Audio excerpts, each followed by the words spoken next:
Hello, hello, hello, and welcome back to another live stream. How's it going, everyone? Happy Friday. Hope you're all doing well. I'm here trying to pass out from the heat as always, but at least it's Friday. Long weekend Friday.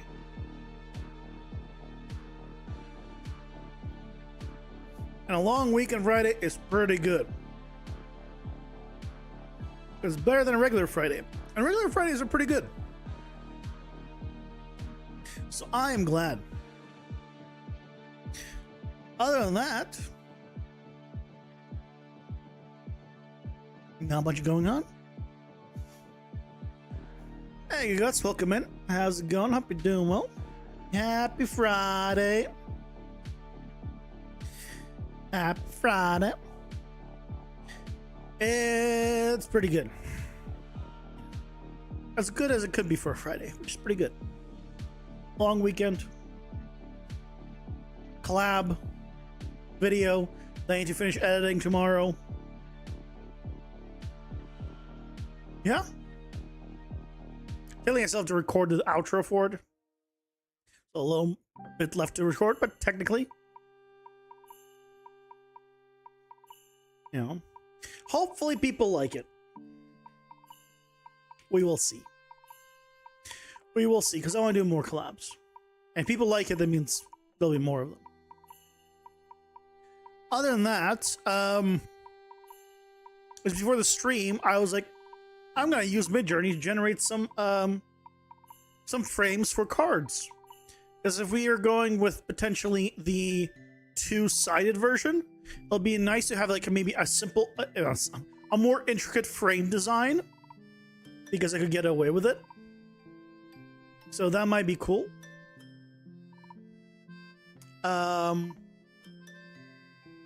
We'll see.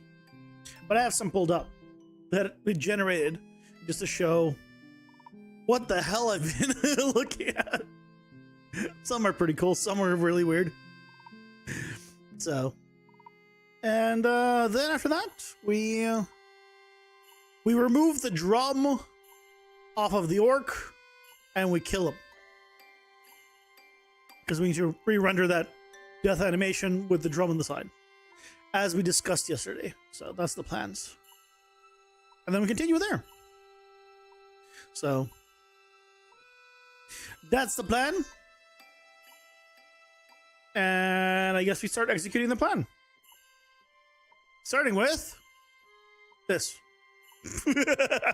This is one of the first things that generated for me, pretty much. Hey, Elbow, welcome in. How's it going? Hope you're doing well. I was trying to put in a fantasy card border, and it really went the distance on the whole fantasy part and made it like so intricate. Like, I was like, okay, maybe not that intricate. Like, I think like the stone look is pretty cool. I like the stone like look here, right? But that's it. Other than that, not what I was looking for. Then I went to like, what if I went towards like minimalist, like sci-fi kind of look, and then went to here, pretty much. There are other versions all in between all these, but I was like, it's a little bit too plain, maybe a little bit too simple, although it's not bad. Like, it's not like it's terrible designs, you know, as far as the concepts are concerned. And then I finally then it went here. Somehow, I don't know how, we went to here.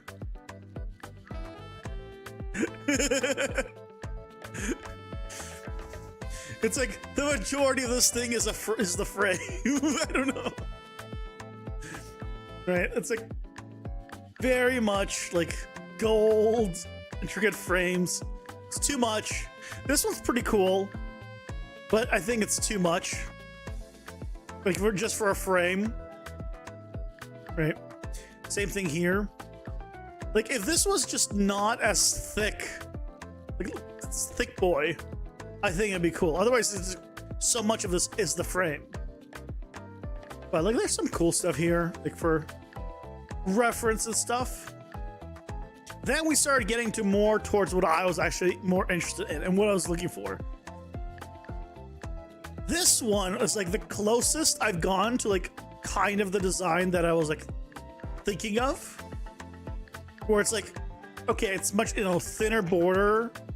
If we ignore this, all of this going like all the way in here, all the way to here, this kind of like thinner border, that's more interesting.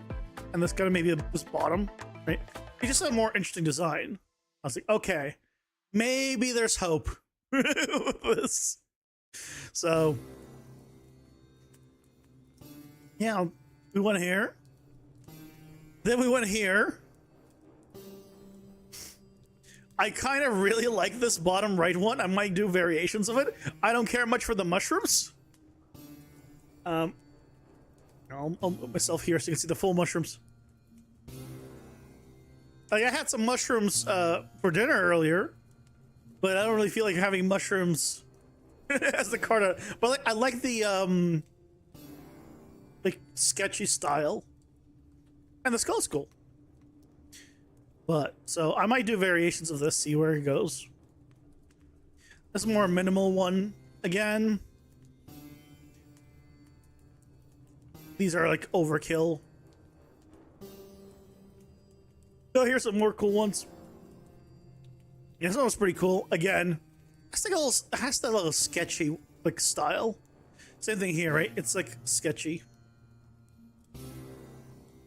And I don't mean sketchy like shady. I mean sketchy like literally drawn sketch.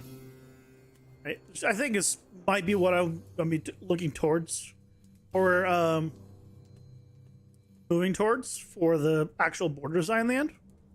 Then there's this, the most minimal.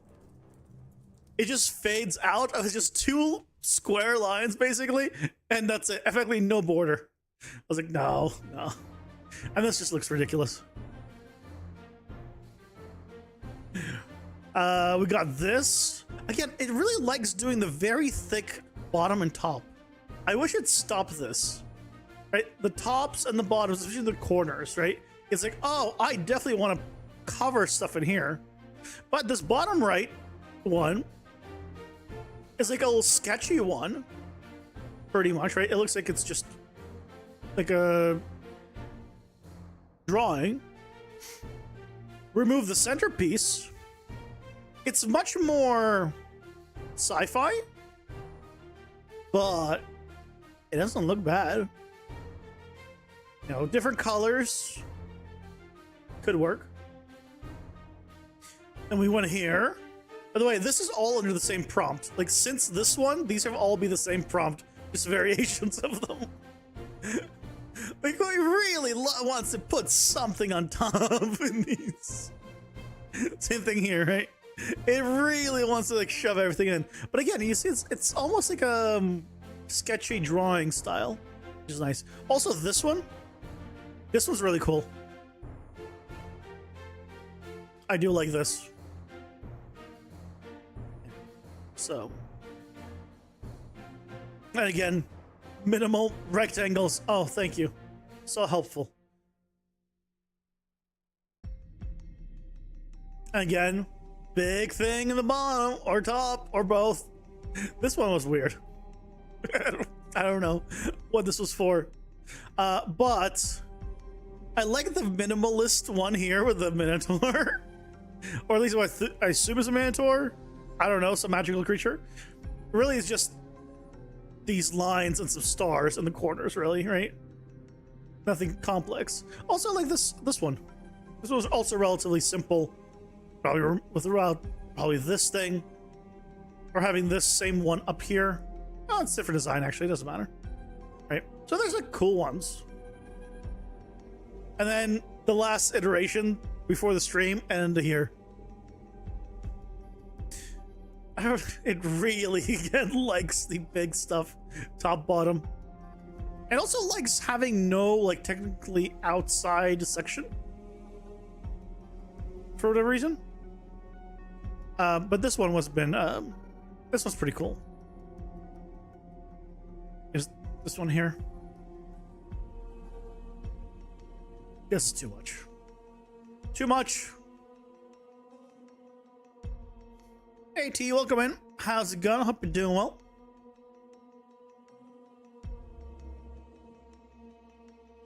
Is my series still up to date enough for Unreal Engine?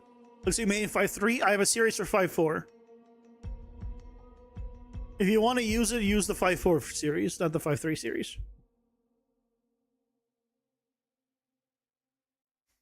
Yep. But that's kind of the designs I've been looking at. Like, this one's really cool. Some of them are like, this one could work. But some of them, I'm not set at any of them. None of them are like, oh my god, that is it. Right? If this had less up here and down here, it could work, but I just like the style, so I might just do variations of it. To kind of get an idea of what I want. Because, like, I couldn't even tell an artist, what do I want?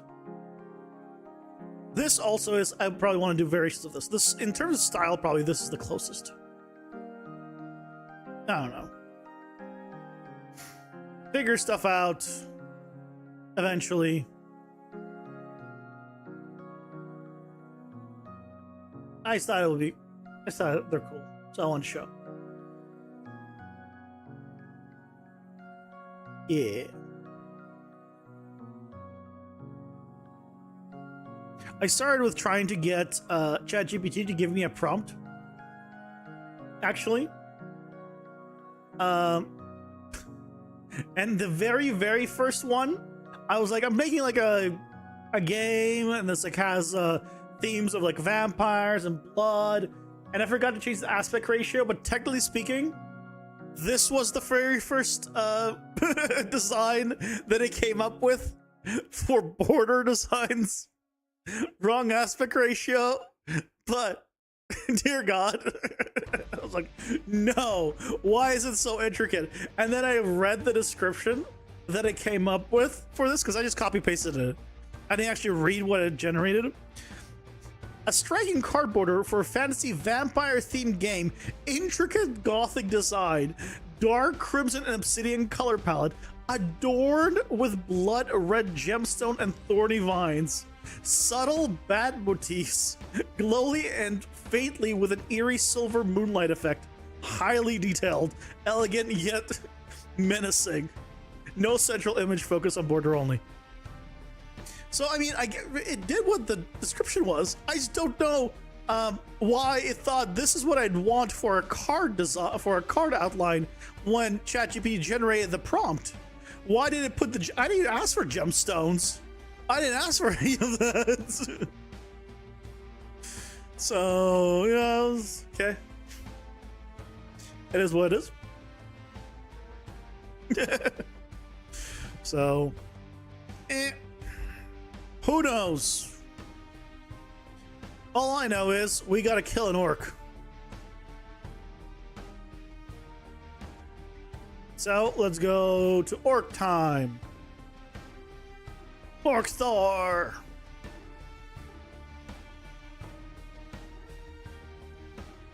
So if I, how do I, what's his?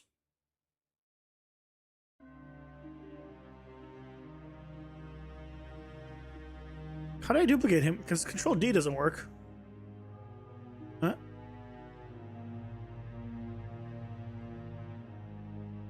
Oh dear God.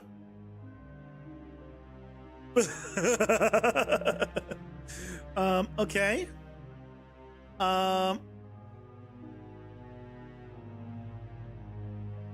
Why is duplicate doesn't not work? Control D. Is it not Control D? Is it Shift D? Okay, hold on, hold on. That allows me to duplicate this. So I want to duplicate you, right? Well, how do I duplicate you and a... Okay, Shift D, enter.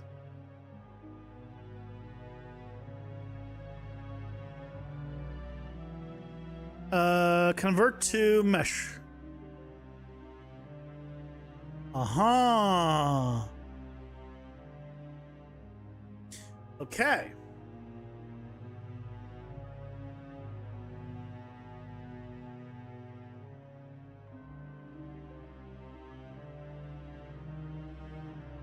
How do I get this from away from under this? How do I... Okay. No, but it's still there. I don't want it to be under this idol.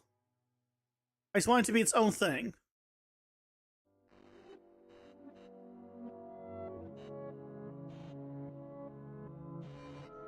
Why can't I just drag it out?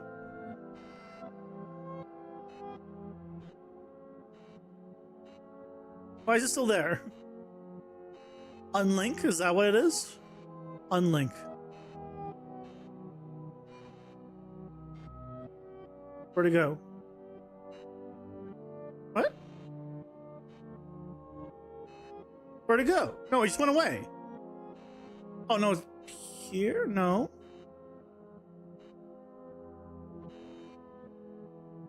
Undo?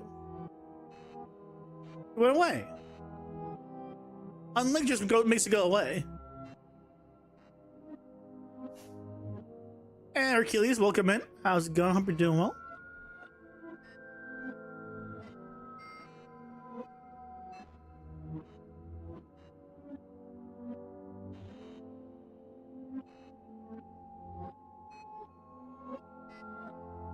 Well, how do I just want it to be its own thing. I just want it to be outside in its own little thing, not under anything, so maybe a collection. But that's all I want. I just want a regular... They convert it into a mesh. Why can't I just drag it to where I want it to be?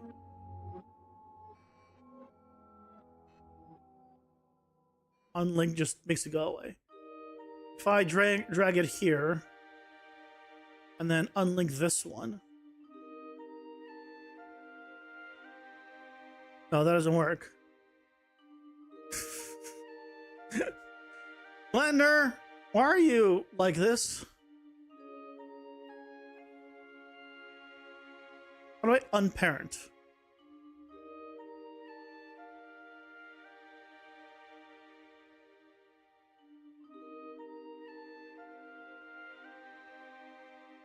Let's set parent. Clear parent. Alt P. Aha! God damn it. Finally. Okay. Got him.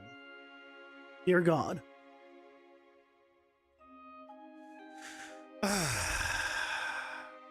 Okay. We got there in the end. Okay. So now I need to go here.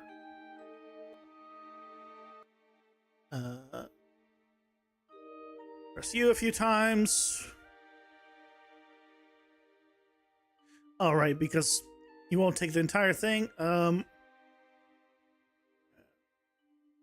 Wireframe. Boink. Oh, there was also this.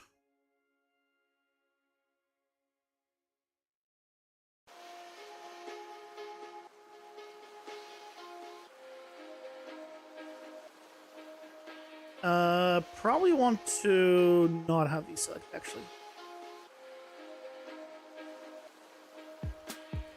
Okay, select.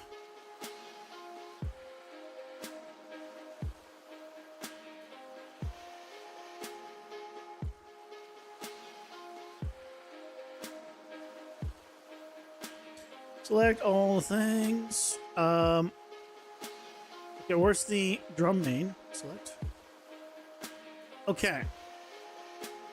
I want to invert. Try. Yeah.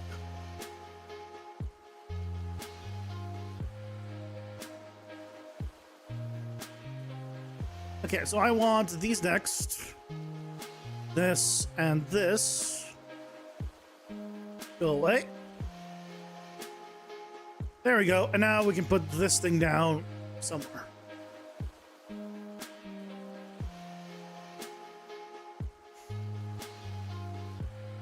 click one vert then L? You don't even need to click a vert. With nothing selected, you just press L. And it does this. Yeah, spam L. But it doesn't select the entire, like the object is not welded, as you can see properly. See? Here, I have a hard time selecting that, so yeah, anyway.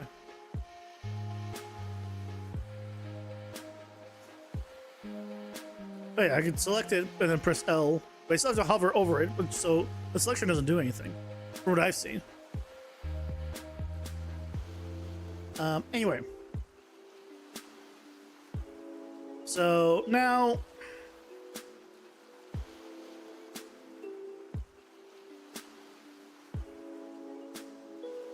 let's do these.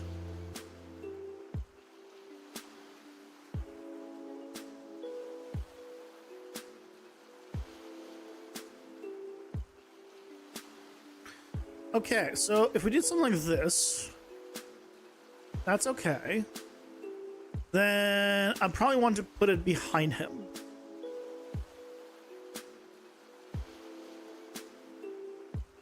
Right, because he falls forward. Well, okay, we'll need to put it here.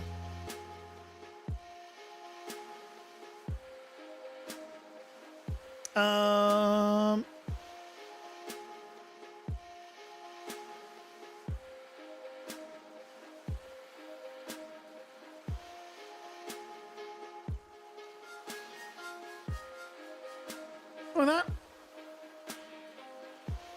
Yeah, it could be there, and then when he falls, he'll fall without it, obviously.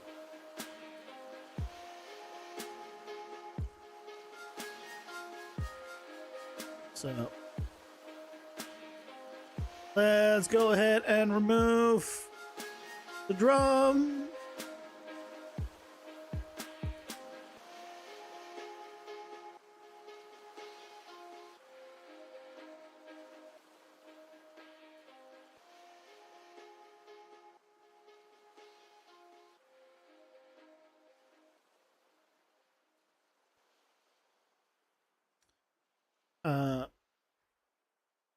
Boink.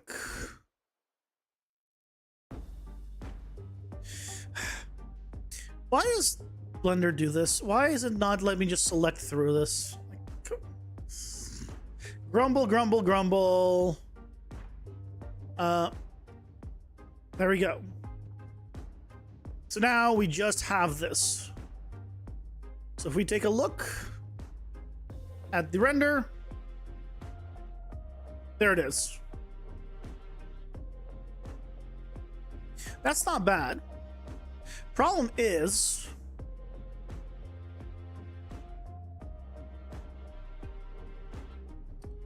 when it's in the other direction, we'll need to go bigger. If we go here, it might be better to have it to the side of him actually, then.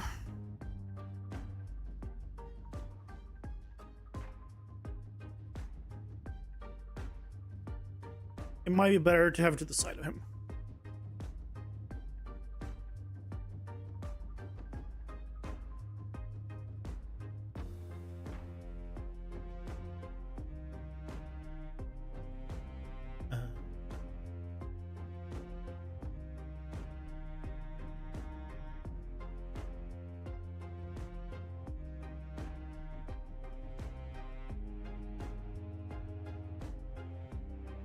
Not terrible.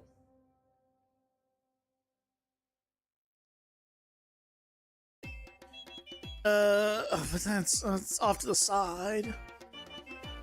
Well, it's the cropping. Right. We can adjust the cropping. So if we come here and we change this to like to that, we got plenty of room. Okay. Has the flow for building generation changed much since 5.4? Well, there's just better ways of doing it now. Like, because there's grammar. You can just use the grammar example if you want exterior only.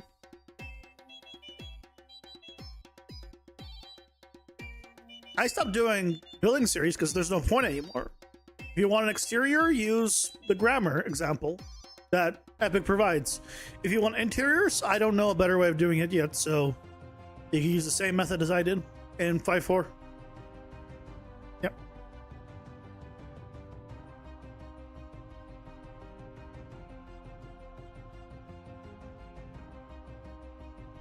There we go. That looks pretty good.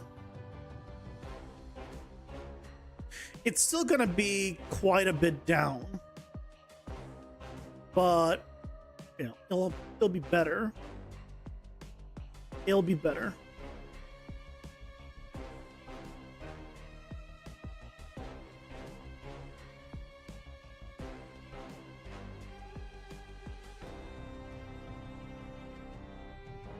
Yeah. We can try with that. I like how the drum looks.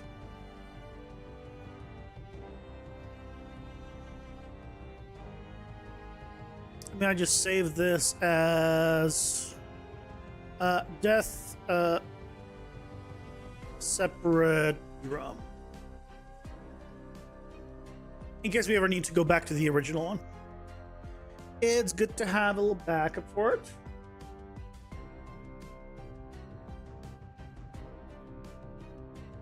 Let's go to files, death. I should delete 2 folders to regenerate them. And Nash Fan, welcome in. How's it going? Hope you're doing well. It's going all right. Going all right.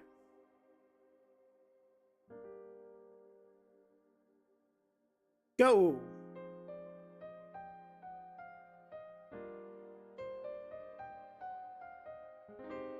And there it goes.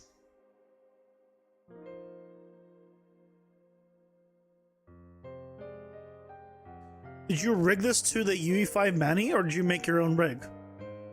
I didn't either. It's Paragon character.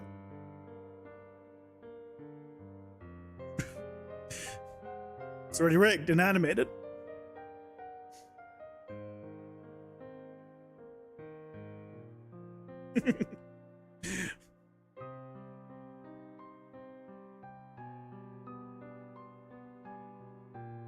Yep, it's one of them. One of the many. Yeah, he's cool. He's a lot of animations. Which, you know, can't be said for all of them. Ads are here. Pausing for ads.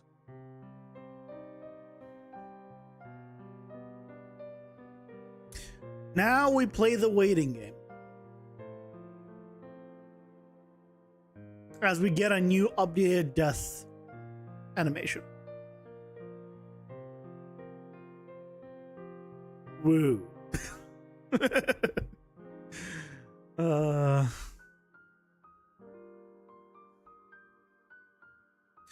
Well, happy first. Happy 1st of August. Hope you guys paid rent.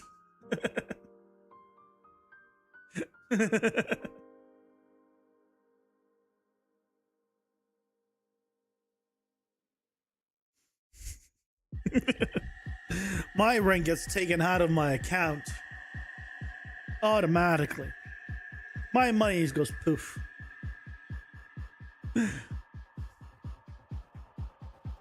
Oh yeah, there was speaking of money going away.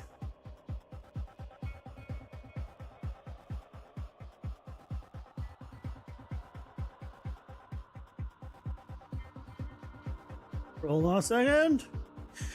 Speaking of money going away, I was looking into hiring a lawyer, attorney, whatever their technical term is, for writing up a contract so I can start hiring people, like for some contract work. It's expensive. It's like anywhere from like $600 to like $1,500 for to write up a contract. I'm like, Jesus Christ. It's like I'm not even about to. I'm not even gonna be paying someone to do anything yet. I'm just getting the contract. It's expensive. But I mean, you definitely. I definitely want to do it. I don't want to be like, oh yeah, let me just hire and then just be fine. I want to make sure that, you know, whatever IP that, whatever like stuff I'm happy contracted, whatever stuff I have contracted out for people to make for my game, right, stays for my game and not like, oh yeah, here's this asset I made for this guy. Here it is on sale now, you know, kind of thing. That's all. I mean, the chances are that won't happen, but why take chance? So yeah, I was looking into that last night. I was curious, like, how does that work?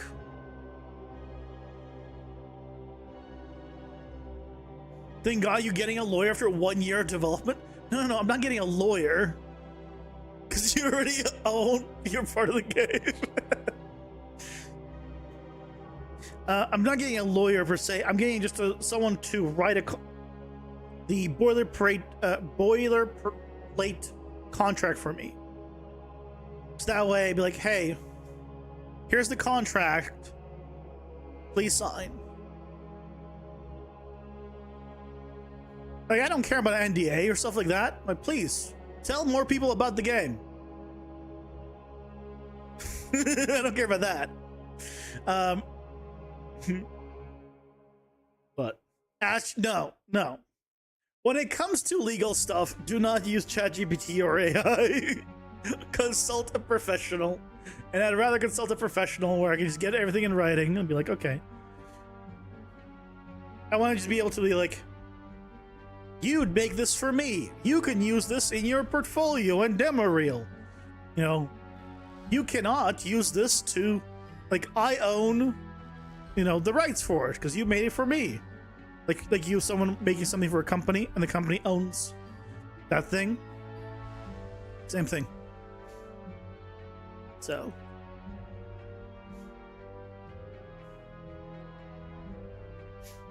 Because the only main reason to make sure you do that, by the way, is so if you ever hire someone and they do something and they technically will maintain rights of it because they're the creator, and then later they can't be like, oh, I made this, I'm revoking your ability for you to use it because I don't like what you're doing it, for example.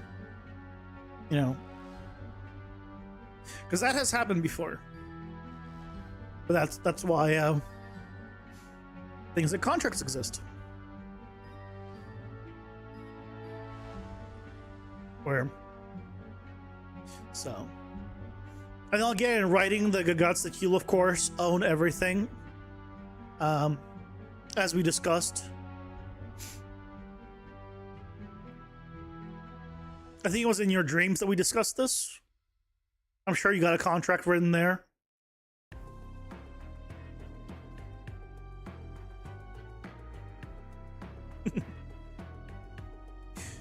Look at him, just lying there, dead.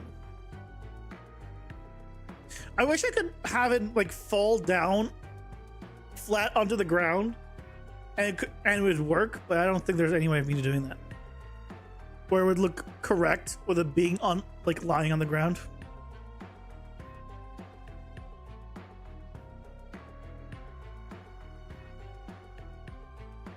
It's okay.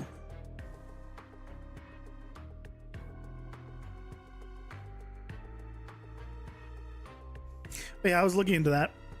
Other than that,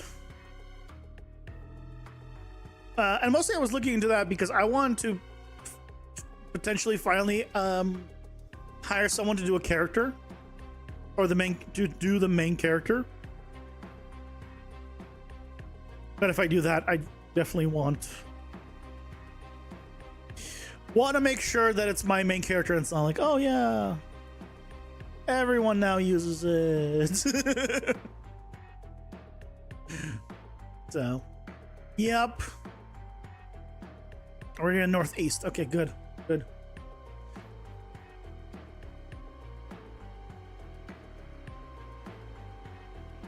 Soon we'll be done. I need to look into probably how to do outlines in a sprite and see how it looks. 'Cause maybe I just kill the freestyle inside of Blender and do just that and it'll be fine. The difference is the freestyle in... I mean, it's slightly different. So maybe I will look into that. Let's see if there's an easy way right now. While this is going. A sprite outline.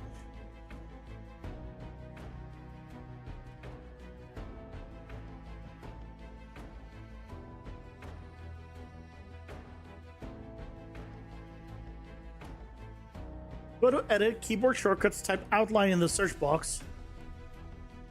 Edit effects outline. Delete the one in default and click add.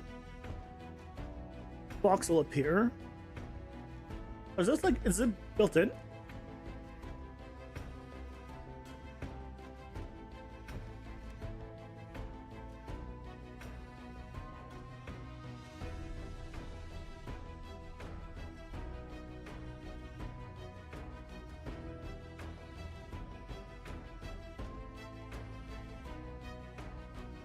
Edit effects. Oh, it's like totally built in. Once this is done, I'm gonna try it out.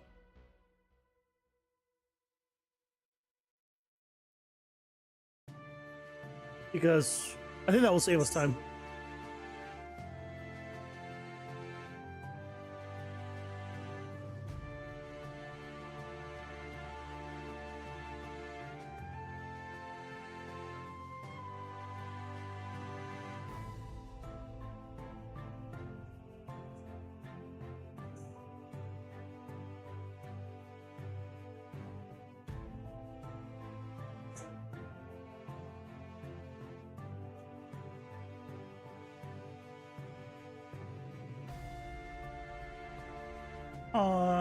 How do I... well, they're showing how to do it on a frame, but what if I have hundreds of frames? Outline every frame.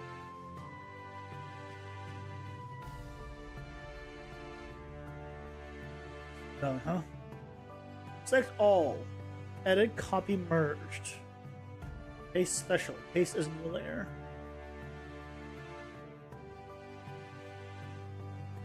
Too many steps.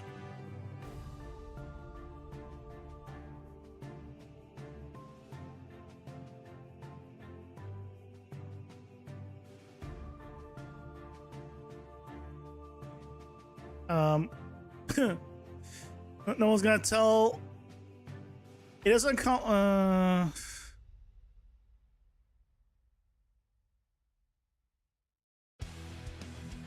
Why don't want to have answer?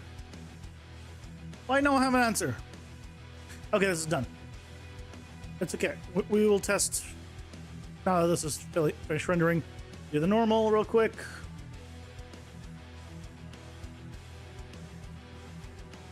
Go.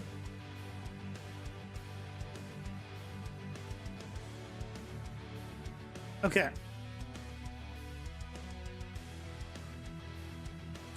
Save. Now.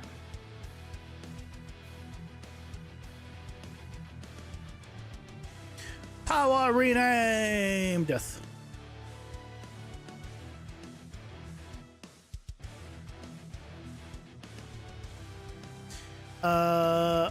Power rename.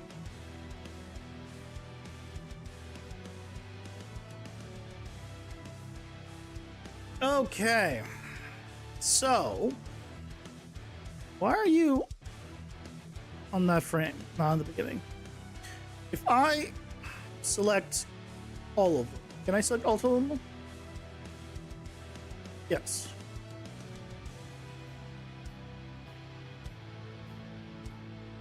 Edit. FX. Oh, Shift O. Okay. If we did a little test here.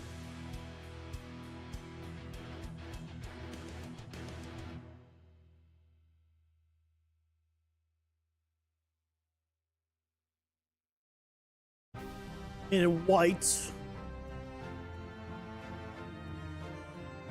You definitely probably want this version.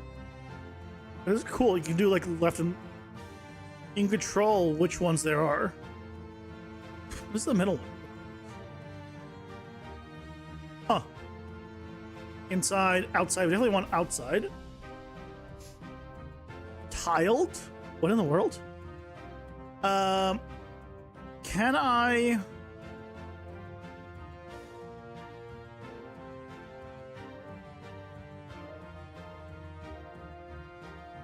apply? Oh, it does it to all of them. Oh, well, next time I'm not gonna use the freestyle tool, and we're just gonna see how it is.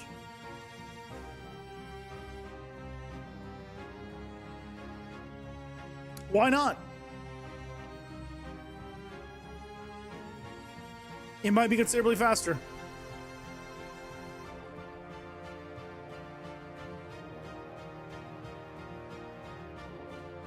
And if it saves time,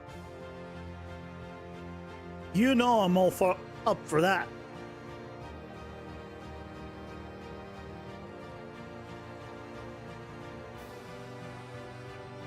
So remember, guys, time is money. Because that's part of the formula that proves that girls are evil.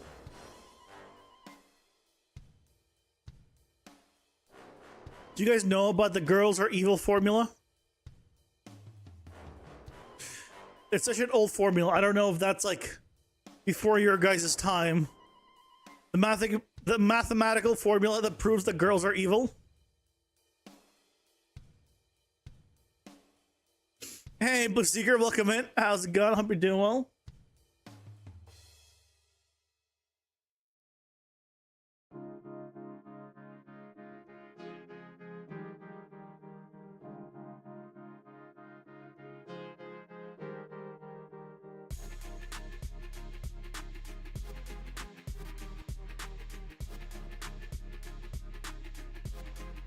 Okay.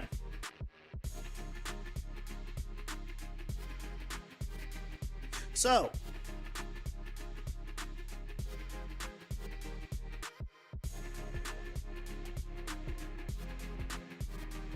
first we state that girls require time and money. Are we in agreement that girls require time and money? I think this is a universal truth. That unfortunately they typically require both of these things. So, girls equal time times money. Right? Simple equation. Girls equal time times money. And we all know that time is money. So the equation becomes time equals money. Therefore, girls equals money times money equals money squared.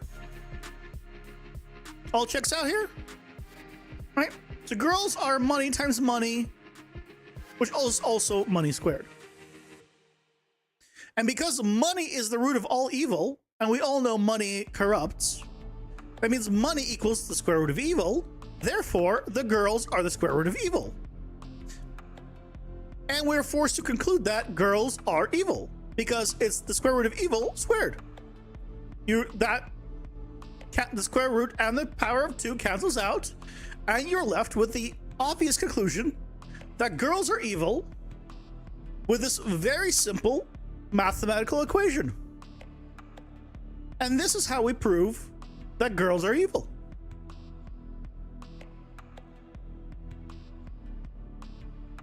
Any questions?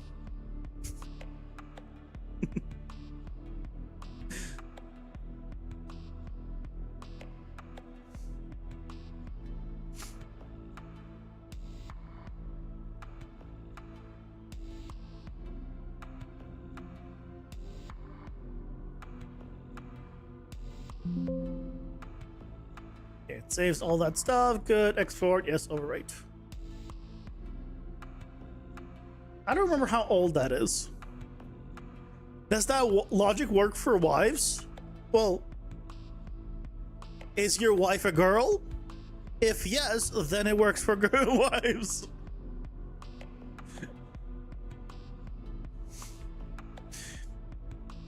If your wife is not a girl, doesn't quite work as well.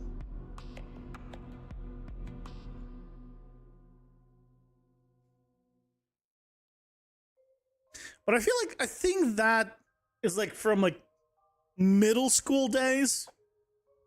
Middle school, like high school. It's like so old. So I wouldn't be surprised if almost no one remembers that or knows about it these days.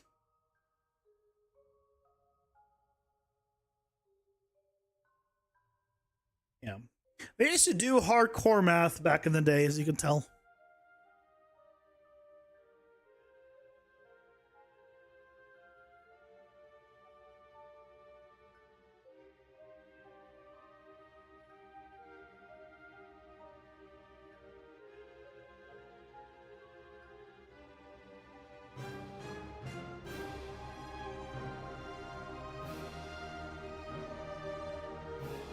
Okay, now that we've done this, theoretically, can I just re-import you?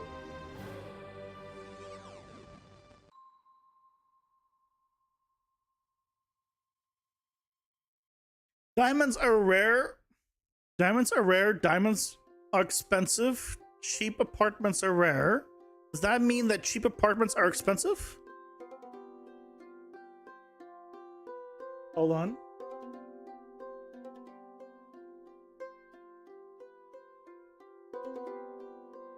Hold on.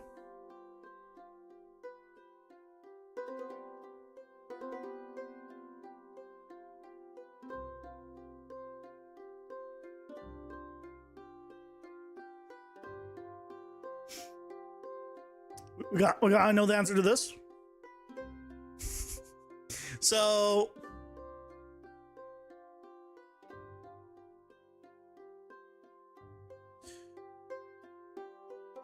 we're saying, oh, here, I'll just do text.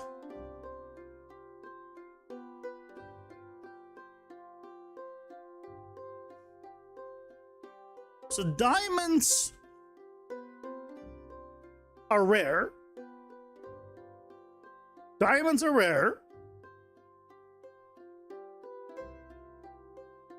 And they're expensive, which also means they're expensive.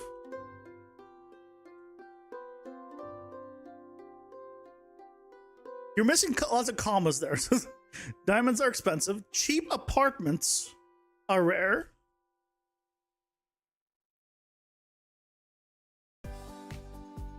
Uh-huh.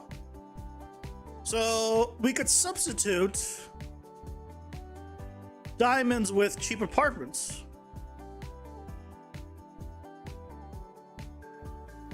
So diamonds are like cheap apartments. They're both expensive. Formatting sucks on Twitch? What do you mean? It's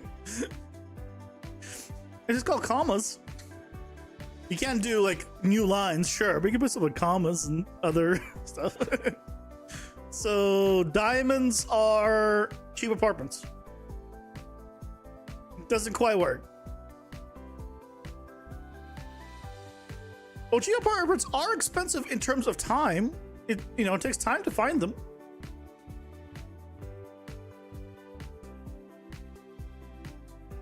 In terms of time, they'll be expensive.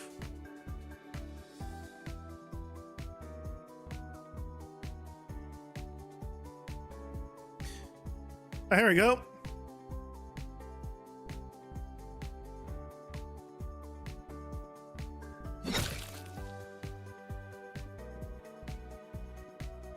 So you can move them even more up. Okay.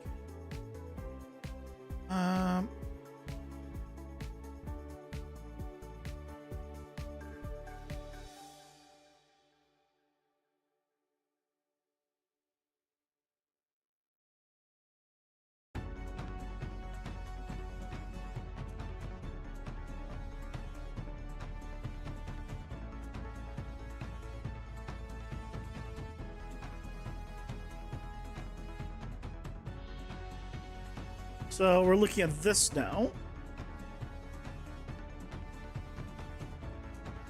So he's far more up in the air now, so we'll need to adjust the...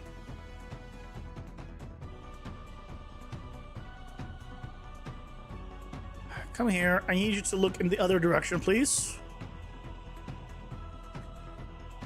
Okay, gotta adjust your shadow. All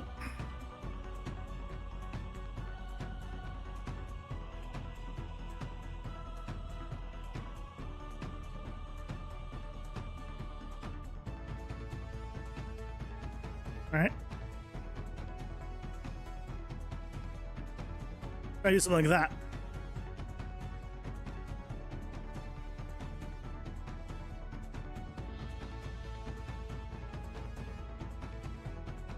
So now, if we take a look, how is it?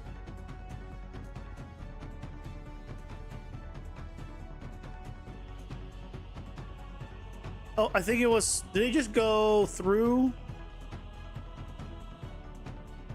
Oh, was it cut off there?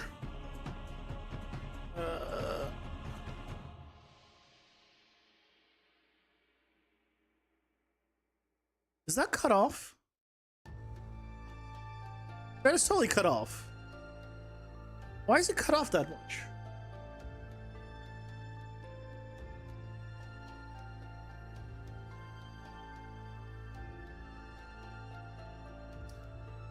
Oh, it's because, I bet it's because these, yeah. Edit. You, source.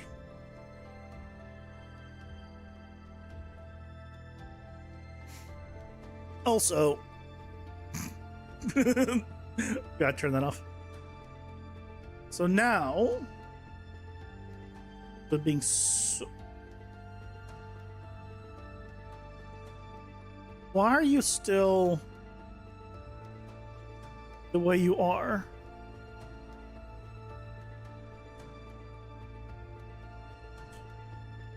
Why are you still the way you are?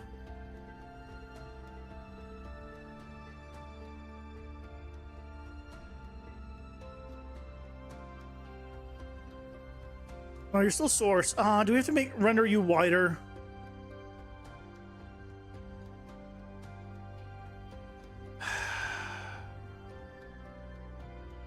Because you're higher up, we have to offset you more, and so we have to move you over more. Is that the problem?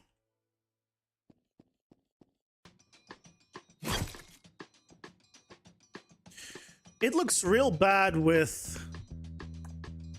see, also, right, the shadow doesn't work at all when he's dead.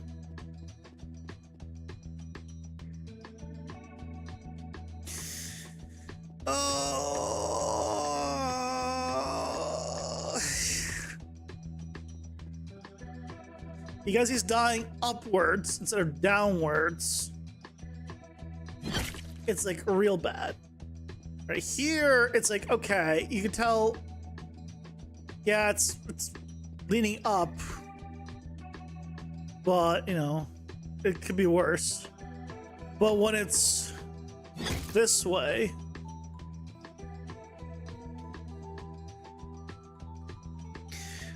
there's no correcting that one with just shadows.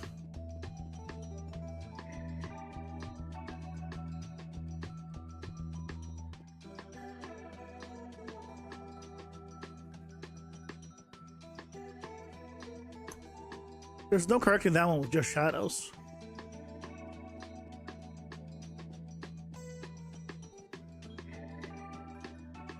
So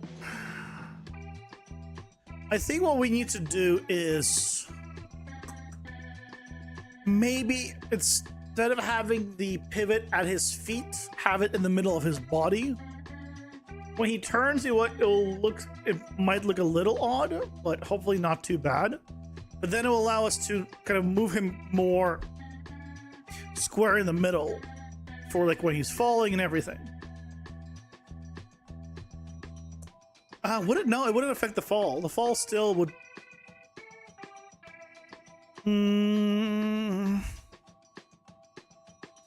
Right, because I was thinking that maybe.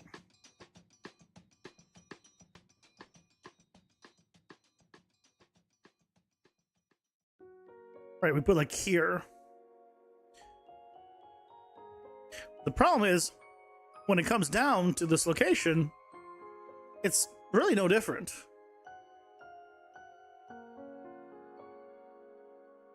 Right, if I do this, in fact, this is taller, higher up.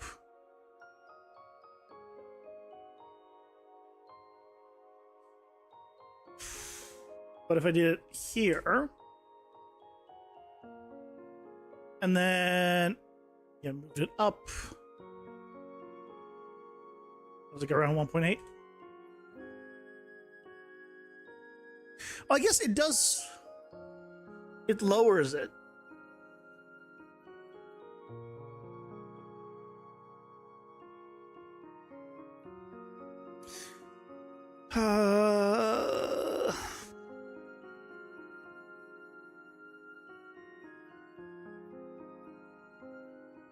I thought we were past the worst of it, but we're not past the worst of it.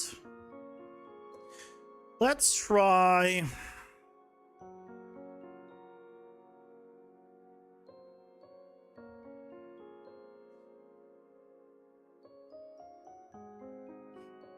Let's try this.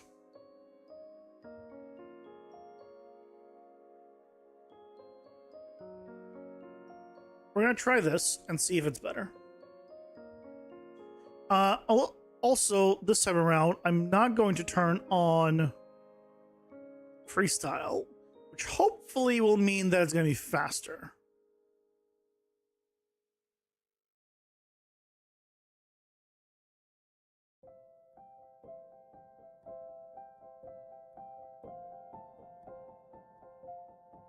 Oh, Jesus, look how much faster that. Look how many you just did in one go. Oh, yeah, that's so much faster.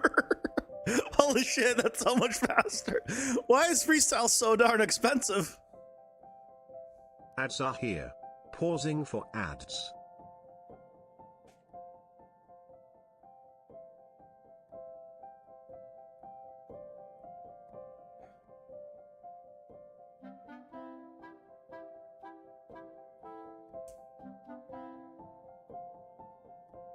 It's already done.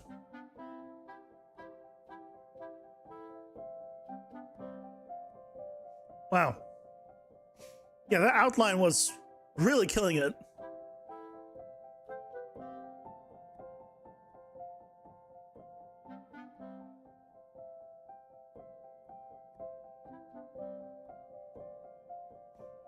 Yeah. After the ads, we try again.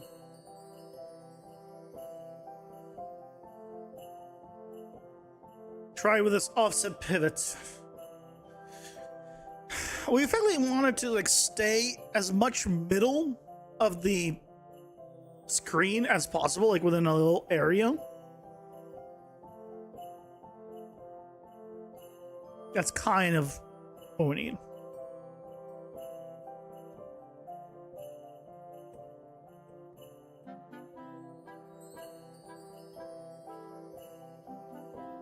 That was like a minor version. Oh no, it's at like 1.311. I'm on 134.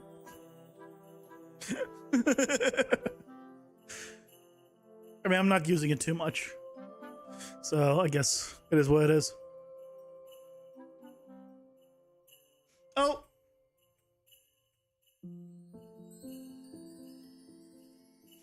Guys, 777. We hit the jackpot. It's 777. Hopefully you're gonna win a good jackpot. You know?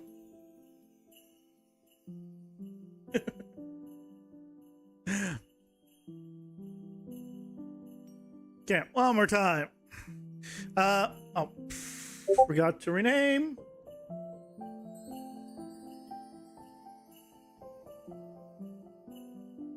Buy reward?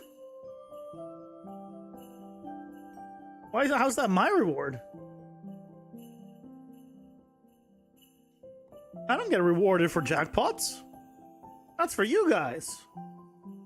All I get is pain and suffering from the heat.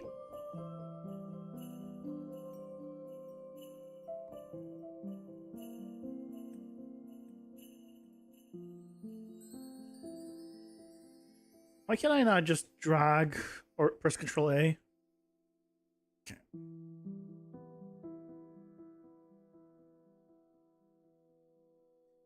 Yeah, this needs to be what? Can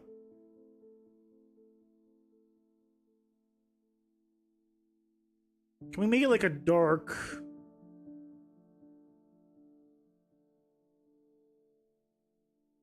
Like a dark green.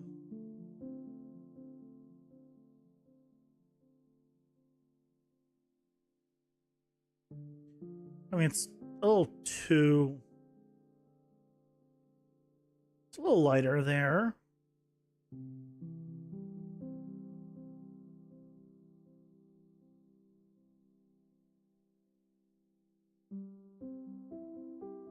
Yeah, let's go with that. So that should apply. Yeah, apply to everything. Good.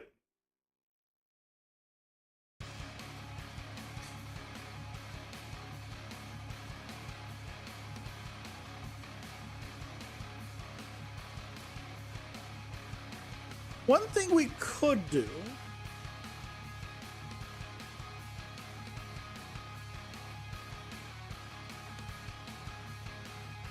is this, but then no, we can't, because then his feet will be in a different location.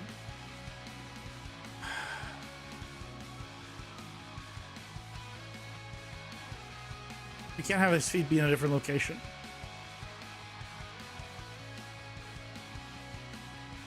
Hey, Hercules, welcome in. How's it going? Hope you're doing well. Excited to see the final death scene. Had to step away for a bit. We already got the final death scene, but there's issues. So we're trying something else slightly, which is moving the camera up technically in the world to like his waist pretty much. Cause there's issues. It couldn't have been already solved and figured out. He's just too far high in the air, basically, is the problem. And how do I fix that? I have no idea.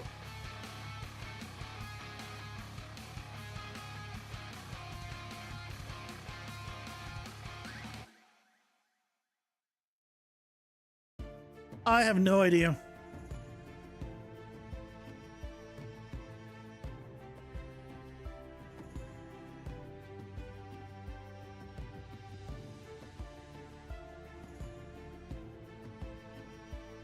We're gonna see if we can do something, though. You know, it's the hope. But our plan for this is not looking good right now.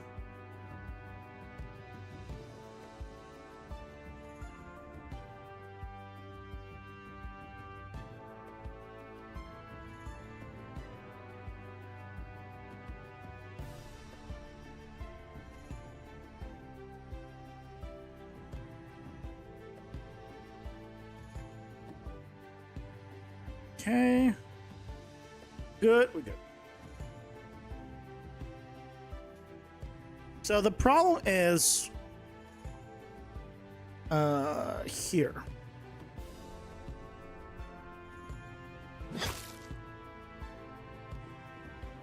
See how far up in the air he is?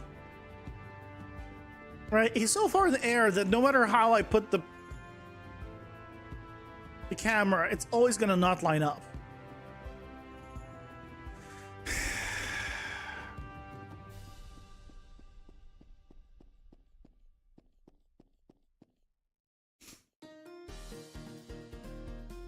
One possibility to have it line up would be to use orthographic. Potentially.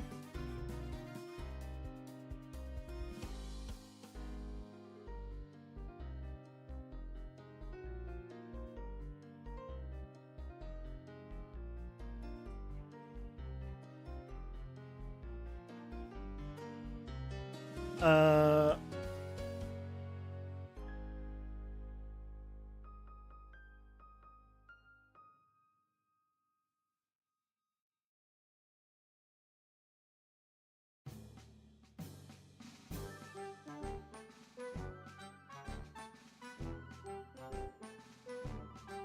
I don't really want to do this.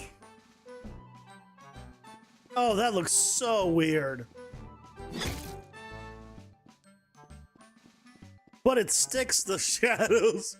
Oh, I don't like this. No, no, no. I do not like orthographic. But see, the shadows then don't move. Then it all lines up.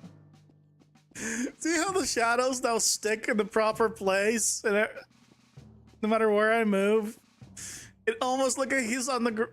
He's like properly... I mean, I can go under him, which is weird. But ignoring that... The grid, the orthographic grid right now is really messing with me.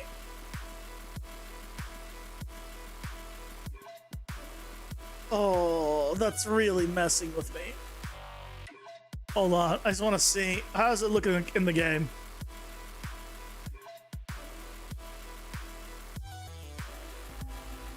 Oh, that looks so weird.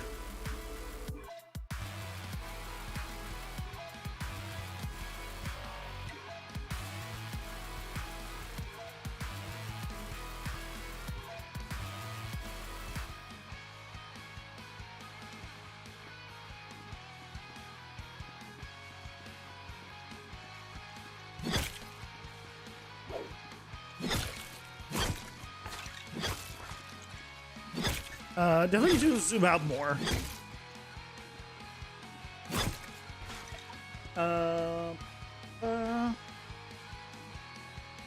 Give me not that much.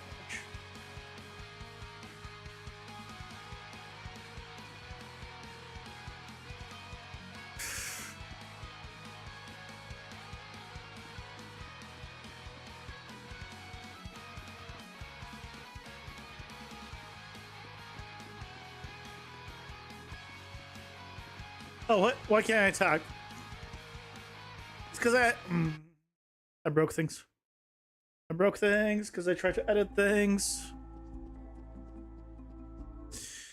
So...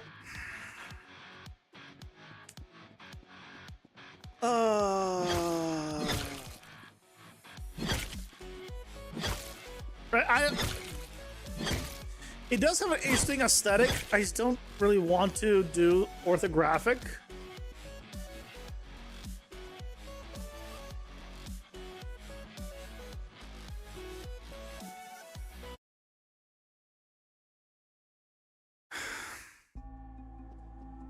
It's so trippy in here. Just don't look at the grid. Don't look at the grid. Move along.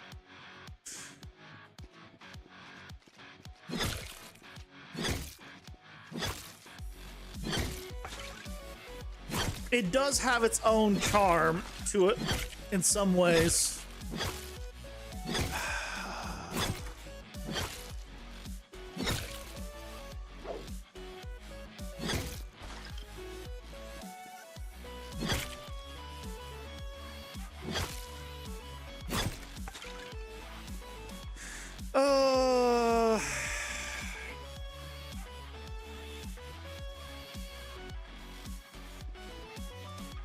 Shit.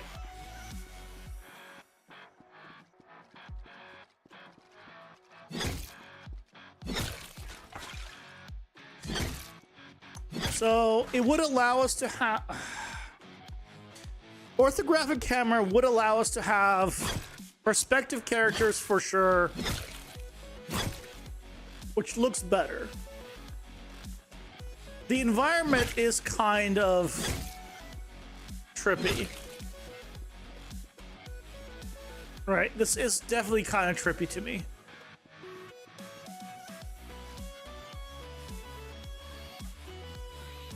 Because I'm pretty sure, like, Diablo and Path of Exile don't use orthographic, which is why I think this is probably weird.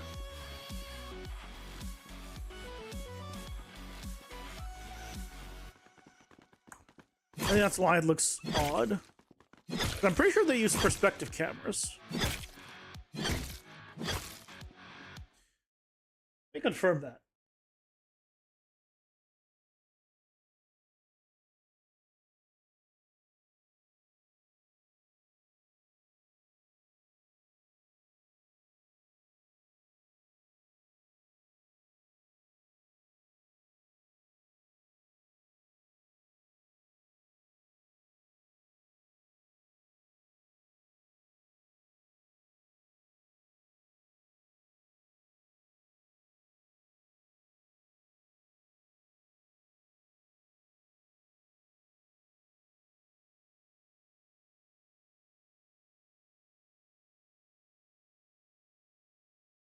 No, Path of Exile doesn't use orthographic.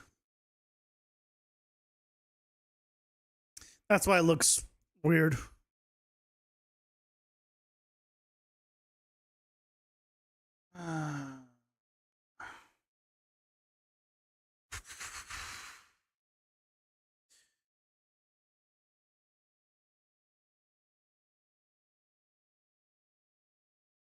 Why is...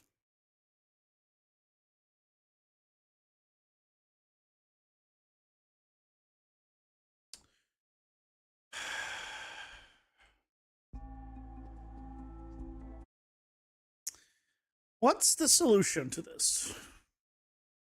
Can there be a solution to this?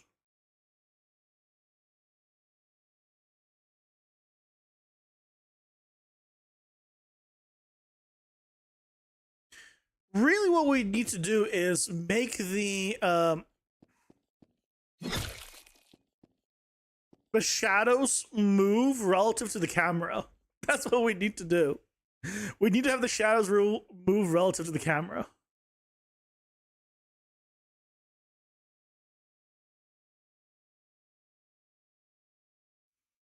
It's been half a day. Hey, Sermon.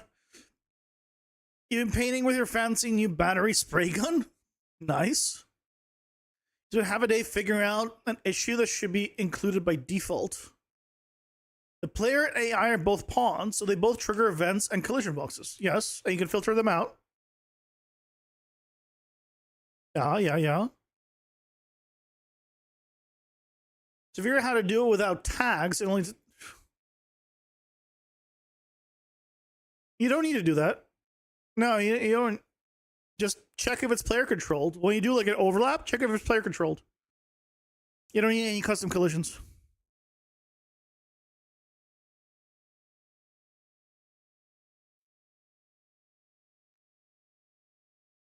So what I'm talking about is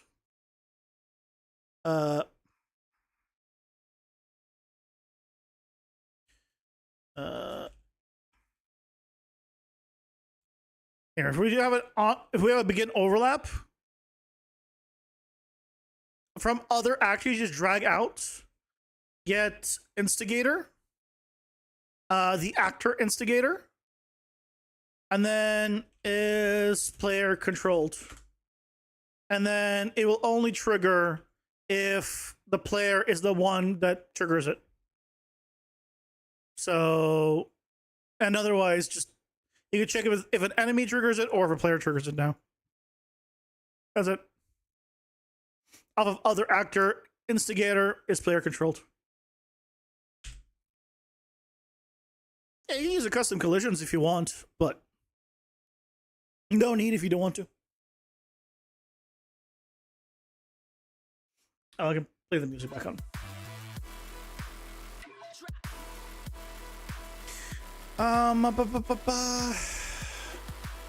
What was it here for? Oh, you.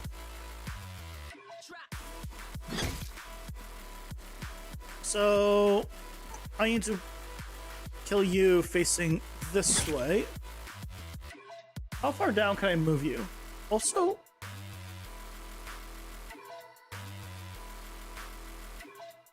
did I close everything? What happened?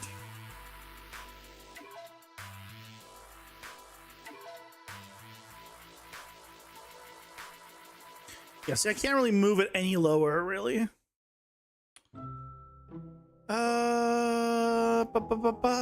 Yep.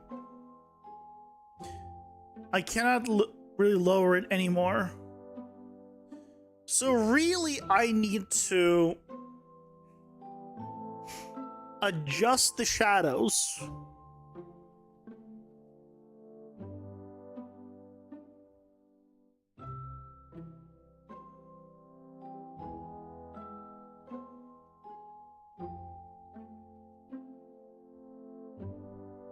Relative to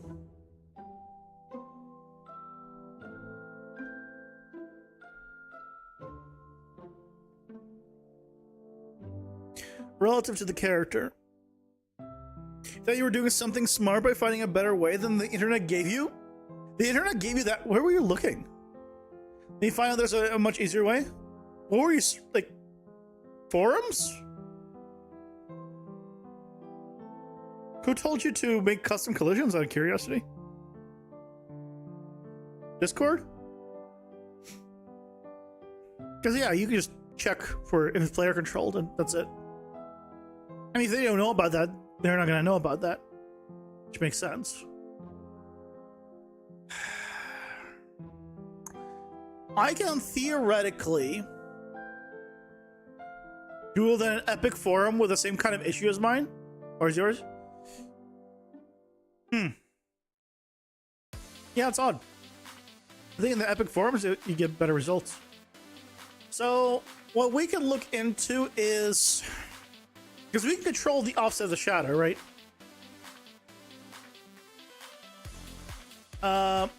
We have the custom primitive data, right? I can control the shadow location, right?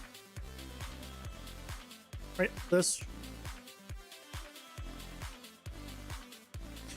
So theoretically, I could offset it based on camera position. But here's the thing. It looks correct at certain animations.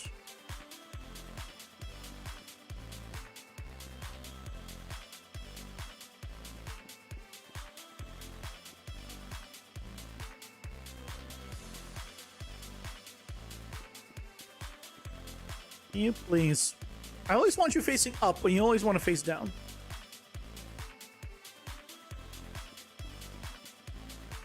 Oh my god, this guy. I want you facing up, please. Stop doing... Okay.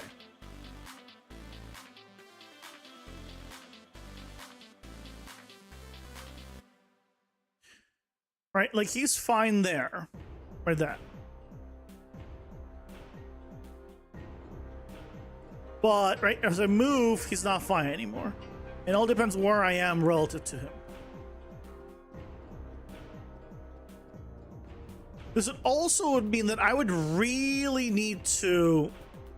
I don't know why he's stuck. Right, he's like... Why is he so far in the air? Because I guess that's where the... It is? What happened?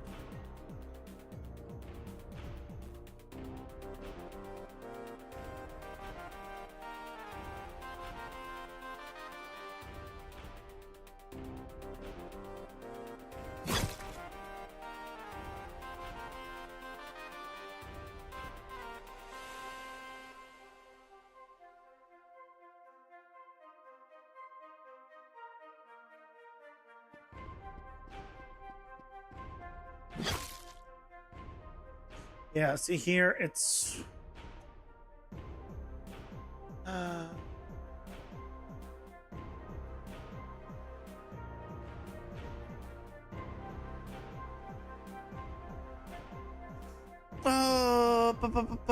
What can we do? What could we do? Oh, we were so close. We were so close to saying it's good.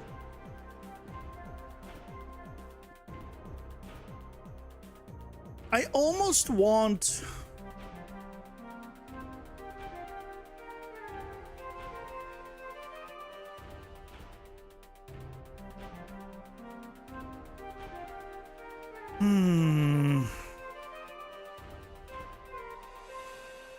Shouldn't the shadow be the other way?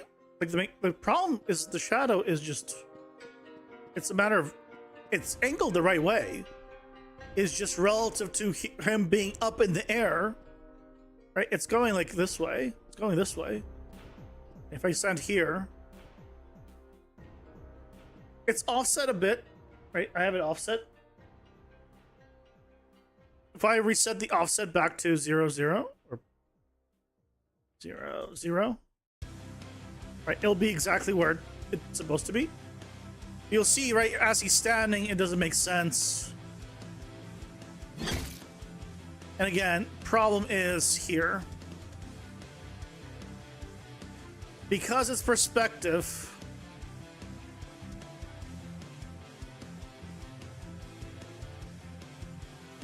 it doesn't work.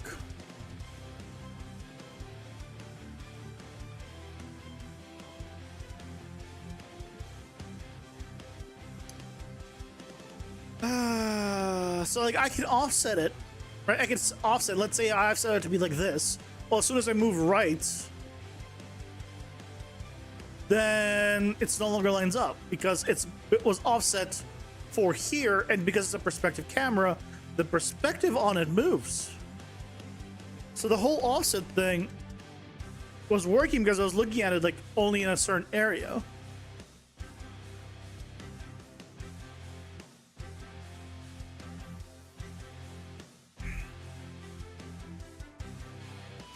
I could theoretically code in like a massive overdraw. It would increase the resolution of stuff like a lot to be able to like offset it to fake it basically.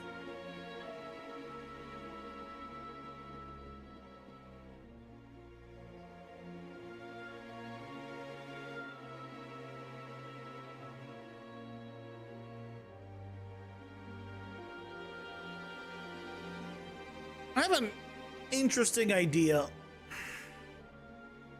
that I want to try out.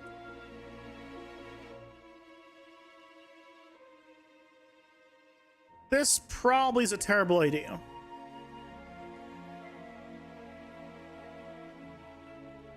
Okay. Probably an awful idea.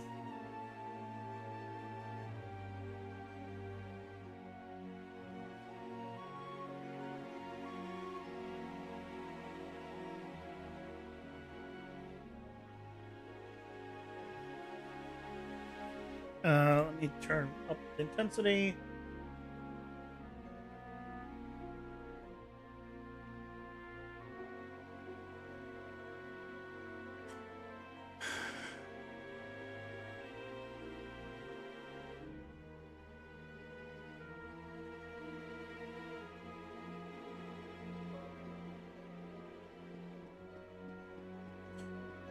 I mean, it really does look like a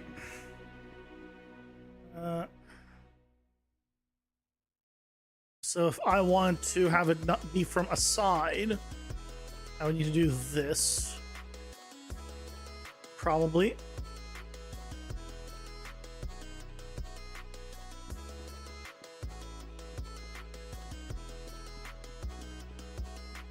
And now it's always going to be relative to the player. So what if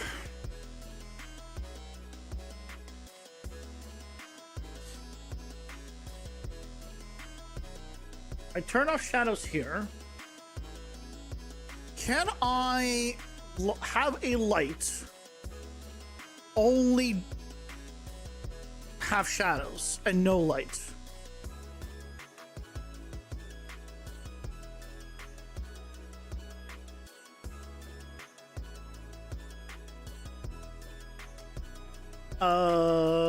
That's my question. I need to have effects swirl or it doesn't cast shadows. Yeah. I want cast shadow. I just want the shadows, I guess. But how?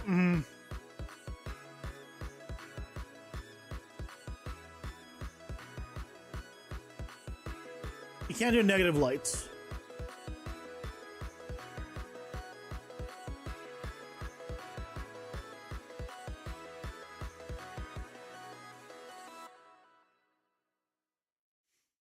Hmm.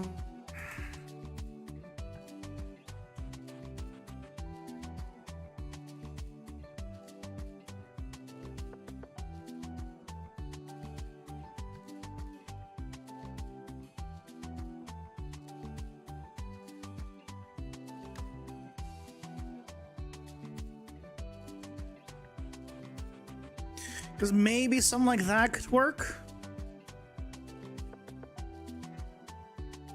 Not directly supported. Yeah, I didn't think so. Shadow only lights with distance field shadows. No.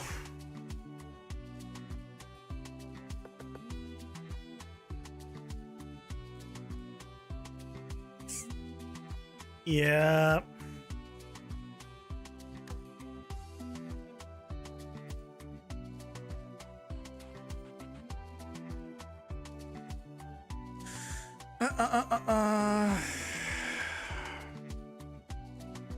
Right, so we have like a shadow, and it'll be in the right spot, pretty much. Right, so if it's here, and I move, right, the shadow effectively doesn't move. Because it's relative to the sprite's location. The problem is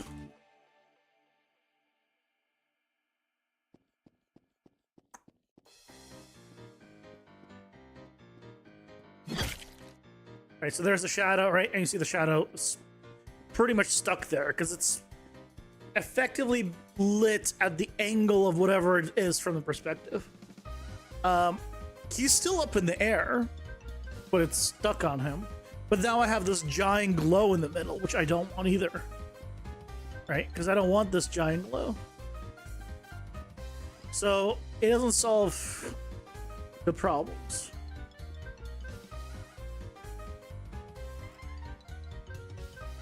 Ads are here. Pausing for ads. I was so excited. I just couldn't hide it.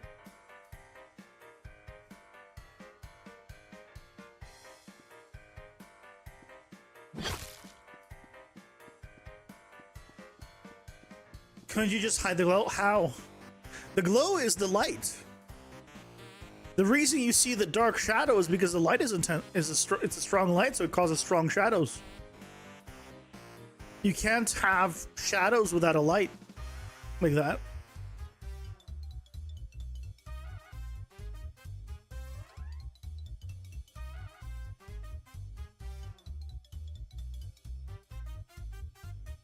What I need to do is turn off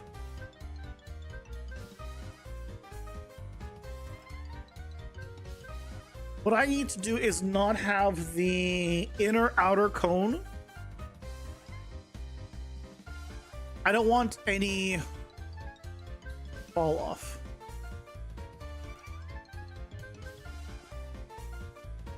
Then theoretically,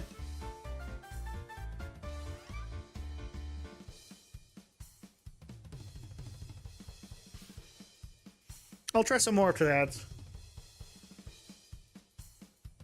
Then theoretically we kill the directional light that way, because then we don't have the fall off. Right, it doesn't, it's better for the shadow, but it's still clearly up in the air. But it's better for the shadow.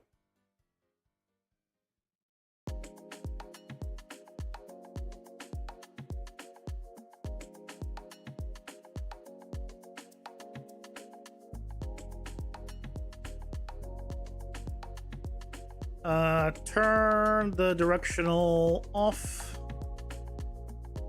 Play. Oh,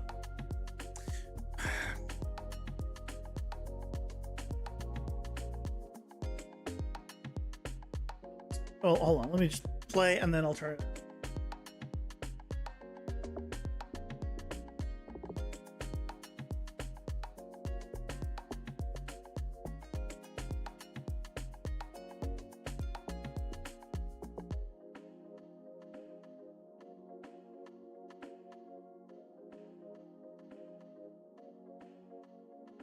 Right, we could do something like this. It really doesn't like me compiling there. And then on you, we can re-offset the shadow. So now if he moves, you move. Are you stuck?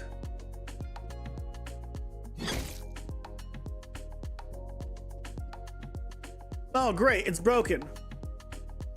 Oh, it's so good. So good, so good.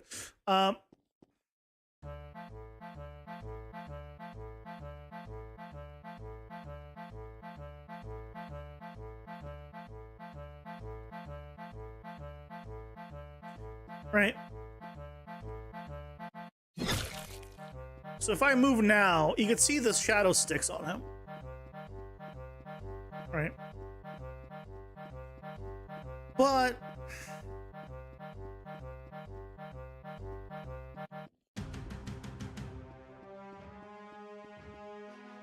it definitely looks weird, doesn't it?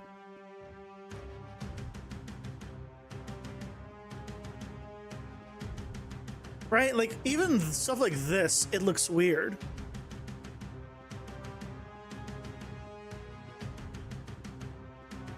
Right? The fact that the shadow, you could see the shadow move.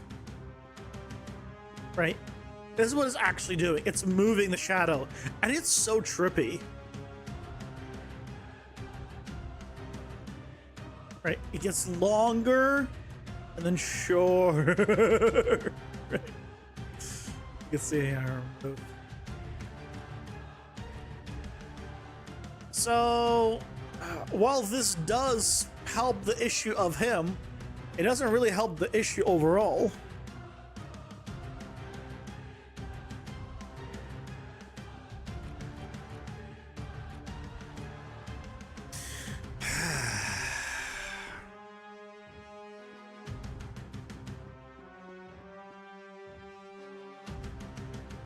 It's an interesting idea, though. I'll give it to myself for having a potentially interesting idea. But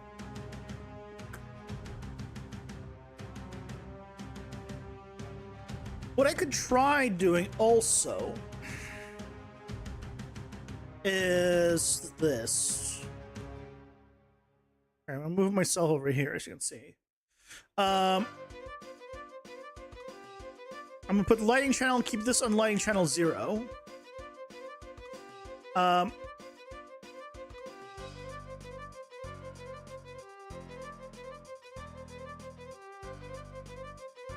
Change the channel on this to be 1. This is 2.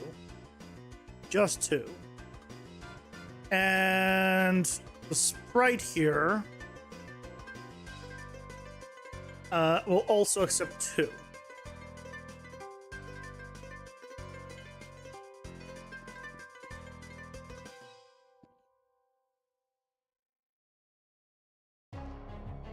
Turn on shadows here, but actually, you know what? Turn off shadows here.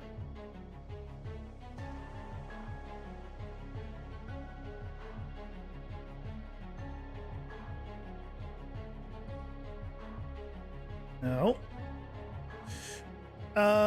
Why do we get no shadows? Oh, because you don't get any shadows because I think this needs to have channel 2, right?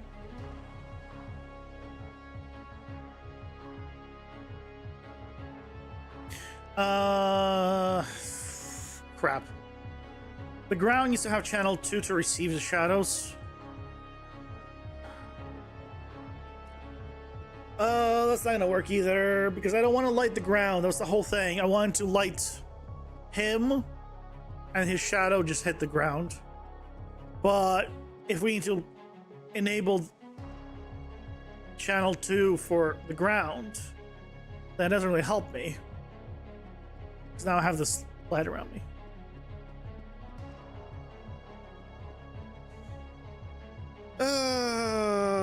Poop.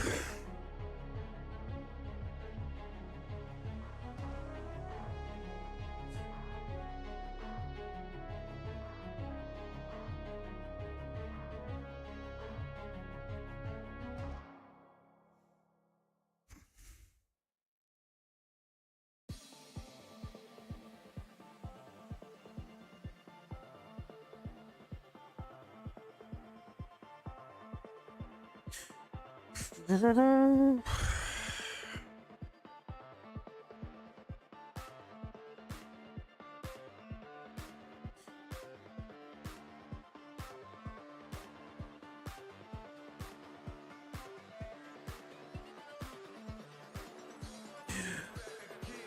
I could have it look correct in perspective this way,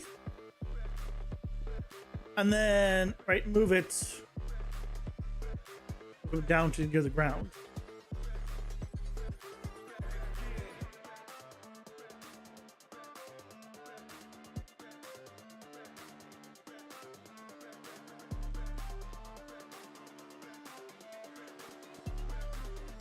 Right, in a sense, that could work as well.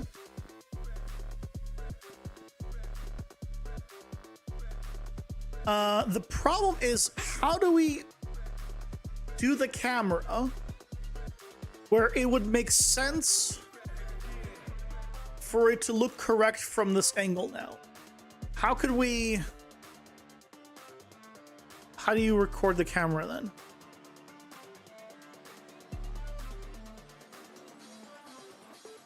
I guess it has to be sideways, doesn't it? Then it has to be sideways, and then the perspective will deal with it, but you don't get the top-down effect then.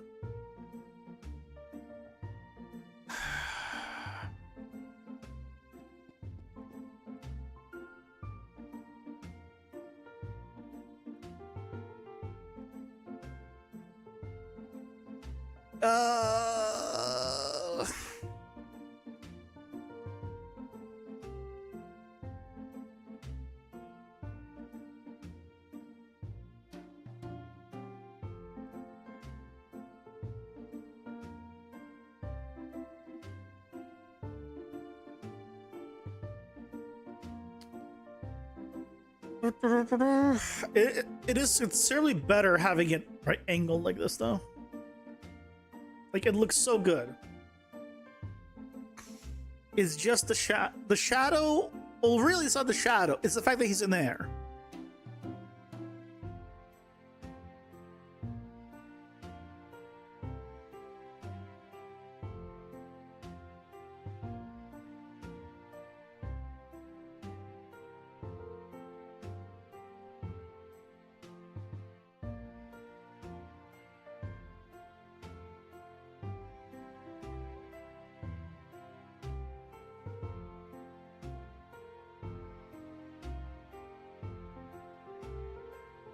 What do we do? What do we do?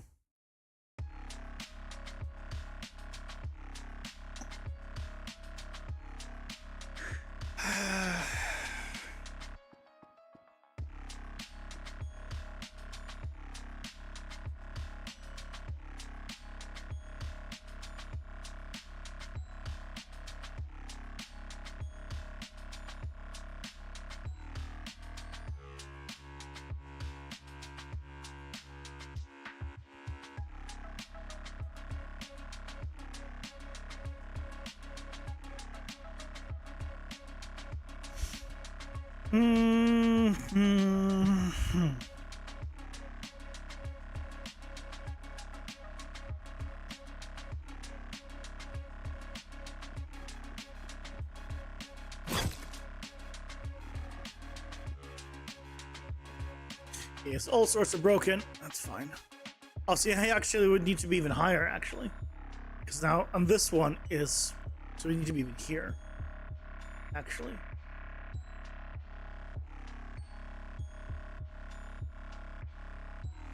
So... Oh, dear God. So realistically, he needs to be even higher up in there.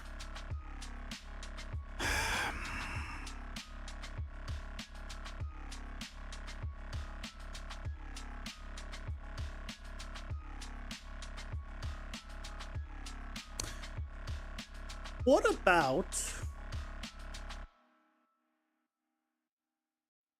about stencils?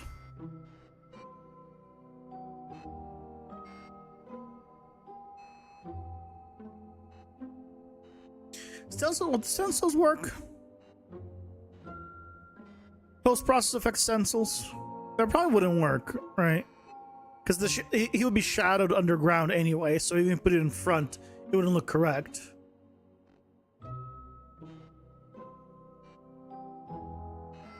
Because I was thinking,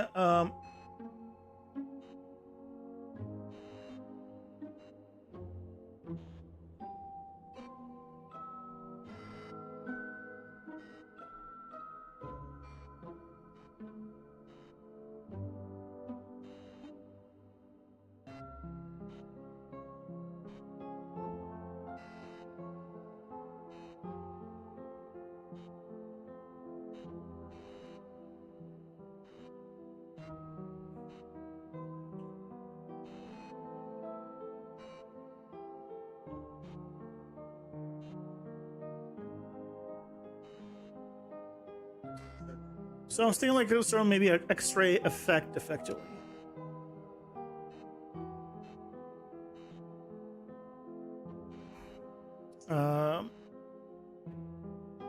Right, this is showing like a different material effectively entirely as an X-ray, but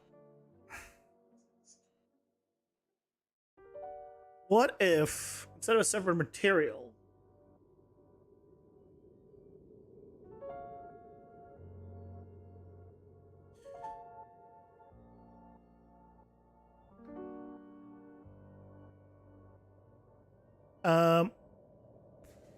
we did something different.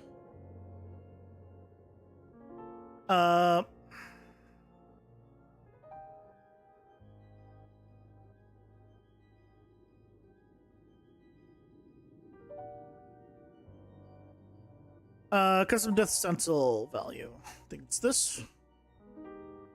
You can check by going to buffer visualization. Custom stencil. No, not you. This one. This one. Okay, so we can separate him out.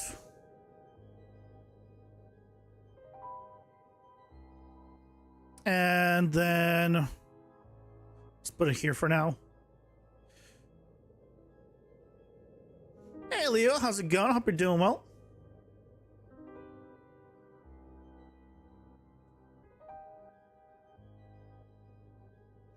You have successfully implemented the first stage of mechanics for the shopkeeper game.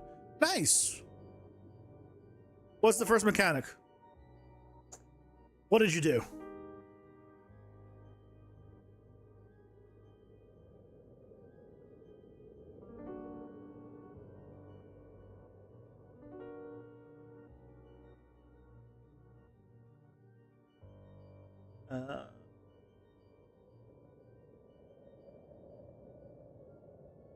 What's it called? Not screen texture.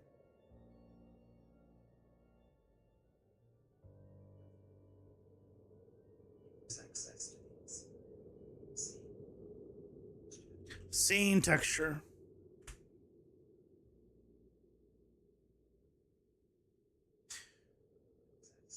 So we have this. Then where's the custom stencil?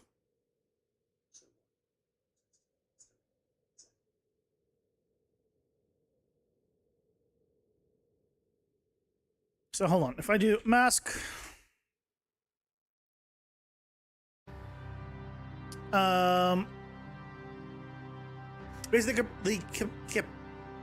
basically the capacity to allow timed expeditions to lead you getting resources in inventory. Oh, you do expeditions to get inventory to sell. Oh. See, I'm still thinking like the fantasy thing where like other people go on expeditions and maybe like try to give you the item, like sell you what they, like if you think about like an RPG scenario, like, right, the adventurers went out, they found some stuff, they try to sell you the stuff, then maybe you upgrade it or clean it up, and then you upsell it to the next one. Different game entirely.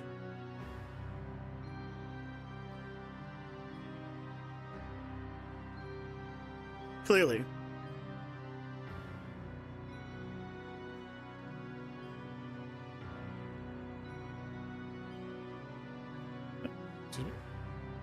I mean, time here.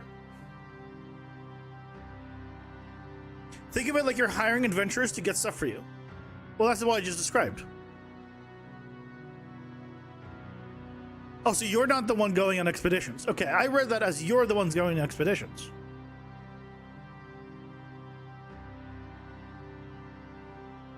Well, you're describing sort of the trading system, which is the third mechanic. Got it. You play the, yeah, I got that you play as a shopkeeper. But maybe the shopkeeper was going on expeditions. That's why I thought that's what you meant.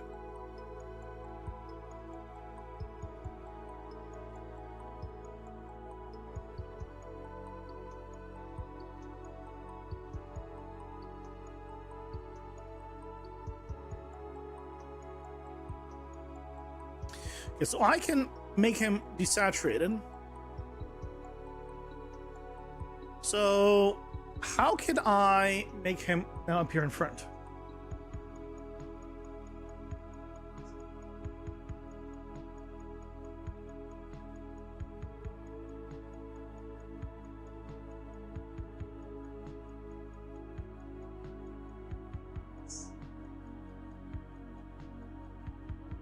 I mean, I guess I can't really specify to use his own material, right? Because I don't have the information, because it's the scene information. I can give it a new material or a new color or something, but that's not going to help me.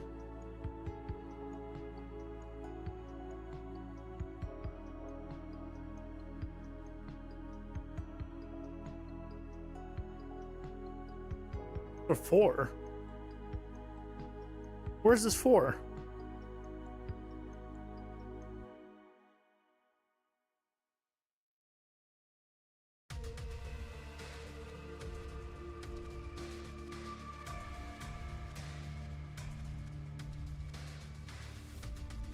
Okay, I guess it's still 4.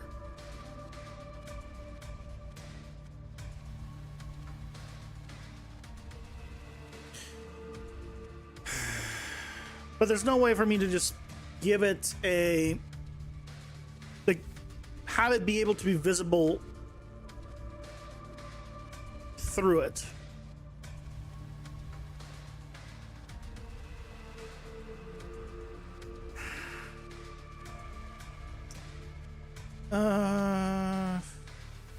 Because I can't get the object's material from here. Minus, like, the floor.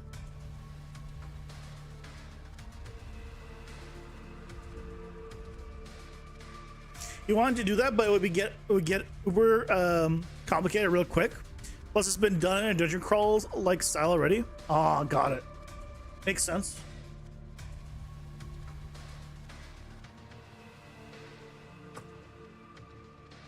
Yeah, everyone is doing the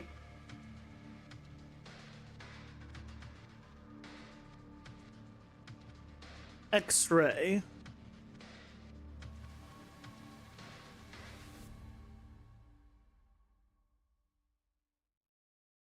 Like with post-process stuff. I need...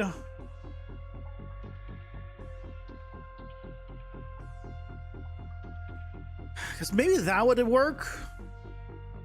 If I could keep his feet always on the ground, effectively, it could look fine. I'm trying to think, like, a way... Right, this is like the way everyone's been showing it, which is like... Yeah, you have like a color or whatever. But that's not what I want. I want specifically... That's mine, that's great. Right, and I want this, I don't want this, I want to see the full thing. This is not through stencils. This is like actually cutting things out inside of the geo, which I don't want. I don't know if it's possible to do, yeah, I don't want that style. Hey, Goku.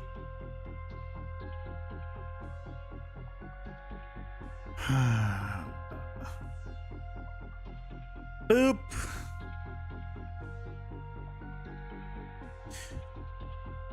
Grok. Any answers? For this game, you want to focus solely on the shopkeeper mechanic and managing a shop. Will receive discovering with recipe discovery and crafting. Oh, nice. Good. Keep it small. And then you might be able to finish it in not too long. And Unreal Engine 5 using a post-process material with a stencil. Is it possible for the stenciled object to always appear in front of the in front of everything, fully shaded normally?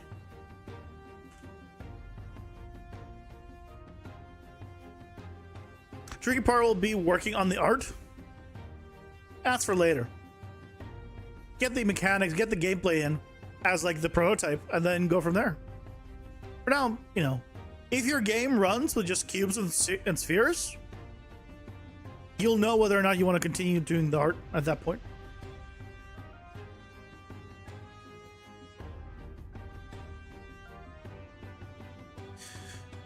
Carry post-process material, set material logic. Compare the custom stencil value to the specified stencil you're assigned. Example 1, yep. Use a scene texture custom depth node to assess the depth of the stenciled object. To make the object appear in front, manipulate the scene texture post-process 0 and blend it with the stencil object's color based on the stencil test.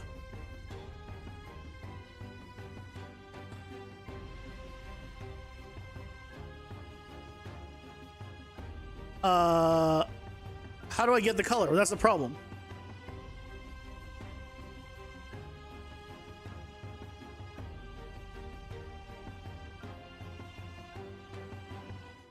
Bookmarks. How do I get the stencil object color? The game would probably be 2D. If it's 2D, I don't recommend Unreal. There's just better engines for 2D, but if you don't know programming, then yeah, for blueprinting. But in terms of 2D, you're definitely going to be... You're going to be hurting. You're going to be hurting a lot. So just prepare for that.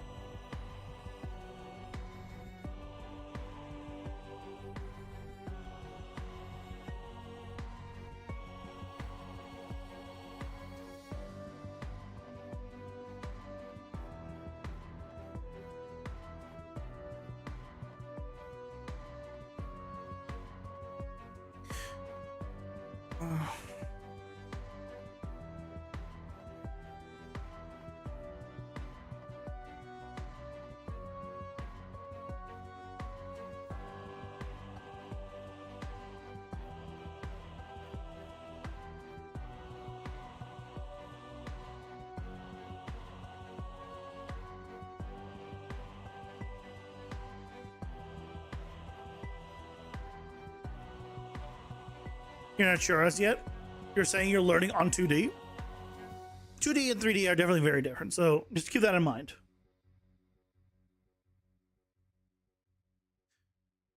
You can do it, but paper 2D, definitely go paper ZD then. Don't go paper 2D. Too many functions are just... Paper 2D hasn't been updated forever. That's why paper ZD is as nice as it is. So, yeah.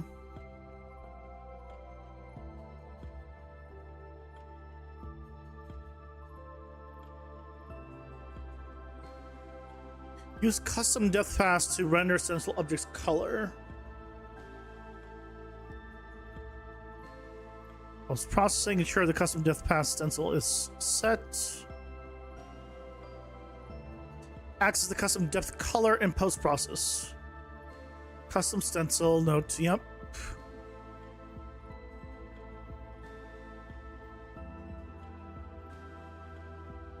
You need to capture the object's color in a separate render pass or buffer. See solution 2. Okay, solution 2. Scene capture component. Oh no.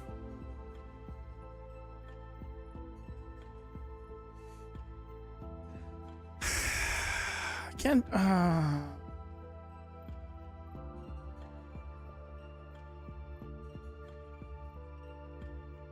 So basically what I'm trying to do is not possible either.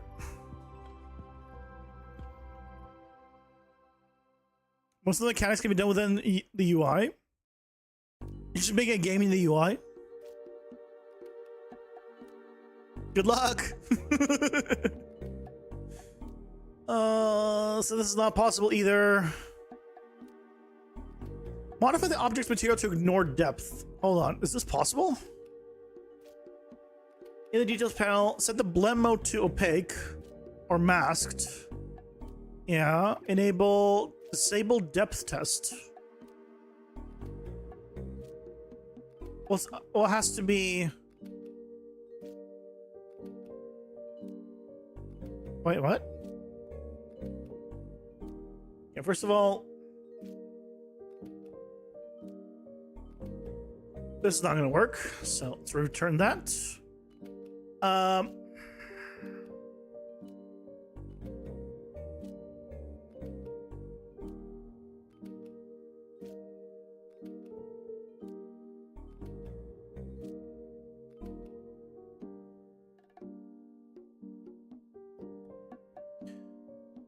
What is this? Controls whether refraction takes into account the material surface. Oh, okay. Here. Doesn't matter. Pausing for ads. Output depth and velocity. That's not even a thing that's asking for. Depth test. No. Oh, it's right here. It's probably under only on translucency.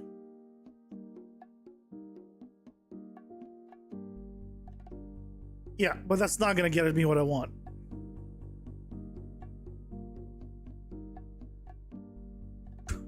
Well, I mean,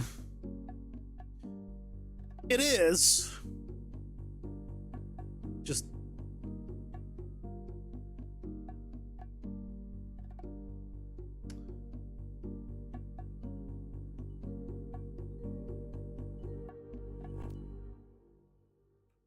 problem is it still gets shadowed.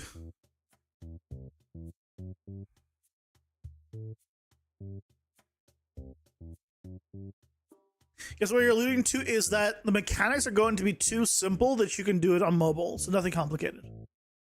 No. There's such thing as mechanics being too simple that you can do it on mobile. You can do all mechanics on mobile. It's the graphics that are difficult for mobile, right? You can do any mechanics. But 2D is difficult in Unreal Engine. That's what I mean. Yeah, you're not going to have trouble with the mechanics. But the visuals you are. I think.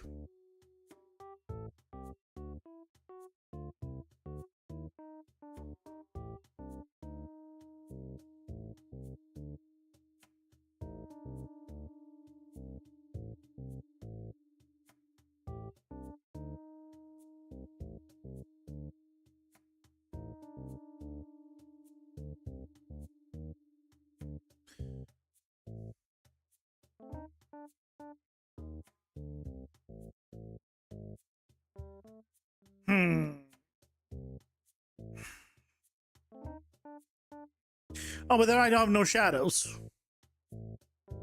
I have no shadows because it's freaking translucent. Oh.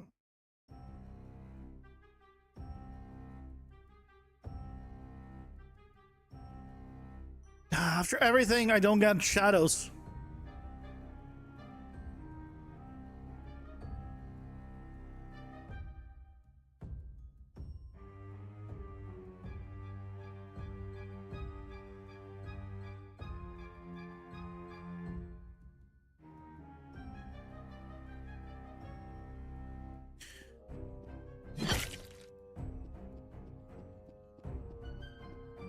right? It still has the problem. Oh, it's even weirder when it's going into the ground. It feels even weirder. Oh, yeah, that's just... No, nothing helps. Nothing helps. It's all horrible.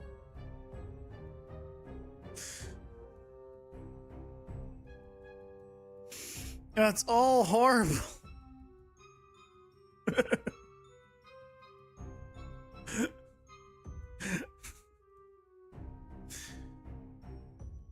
uh...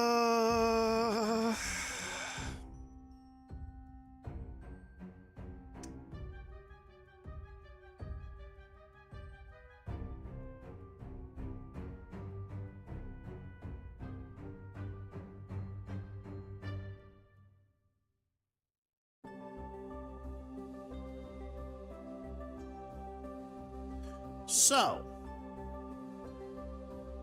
shit.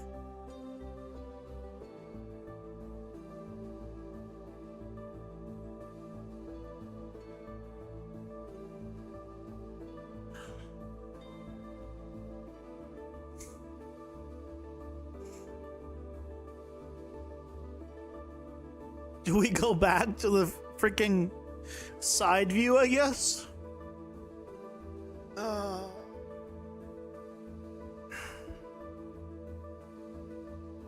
After everything? It was so good. Yesterday we were so happy. Today, miserable.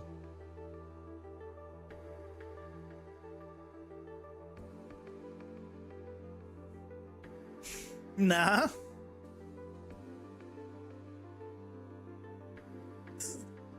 There's no solution to this. Like, look at this. He's insanely high off the ground. You can't offset the shadow. It looks ridiculous when you do. It doesn't matter.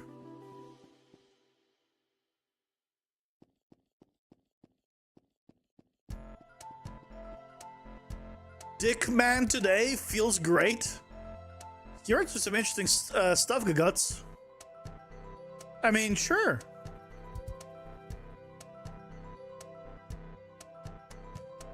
That's, I mean, you be you.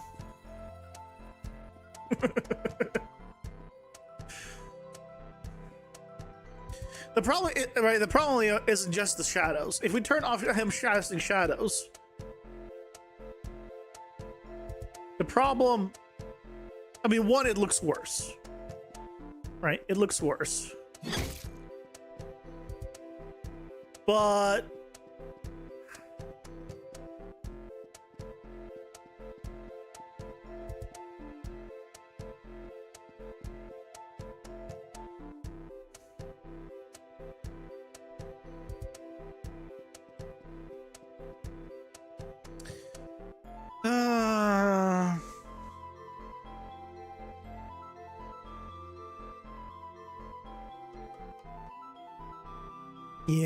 yeah.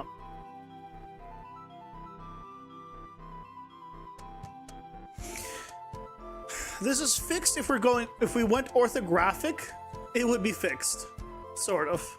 It just, orthographic is so trippy. You weren't here for this earlier, Leo? But turn you off. But we tried orthographic for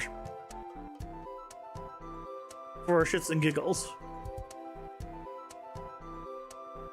And it's so trippy.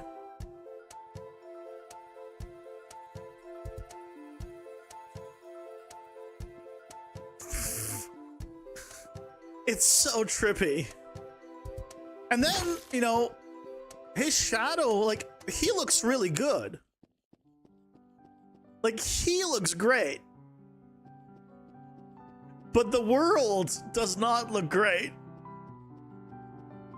The world looks so weird and trippy. It's like, we can either have really awesome enemies, or really like cool looking terrain. We can't have both.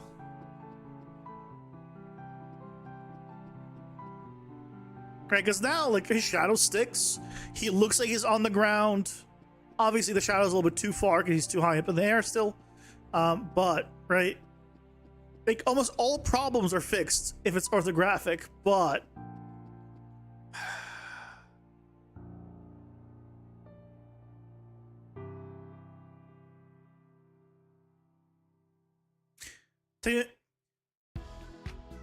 that's it's time to make a pixel shader to go back to 3D?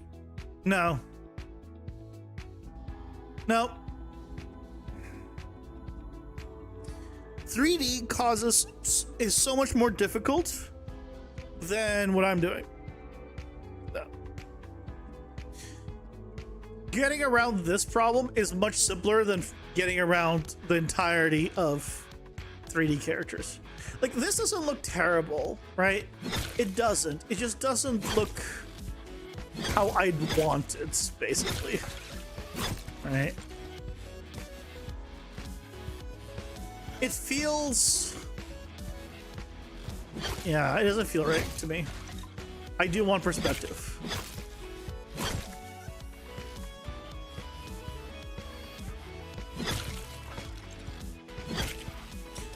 So, of course, this guy has a broken AI, as always. Can never get that fixed.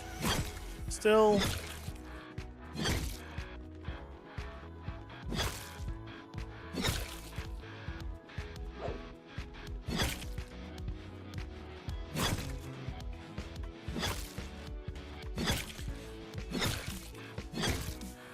He's like, nope, yeah. Just runs away.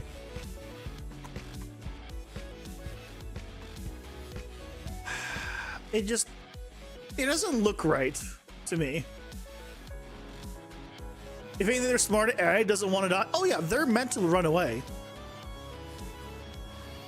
Yeah, they're designed to run away.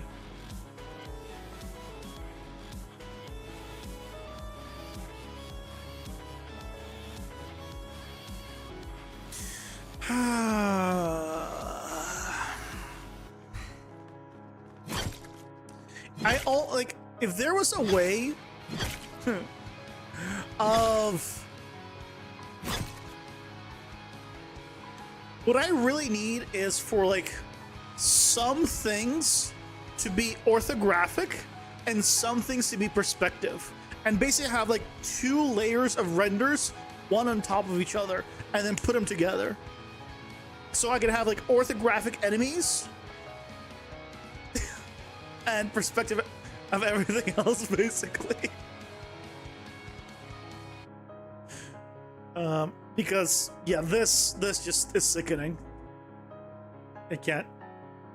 So let's put it back to why is that the default? Put that back to where it was.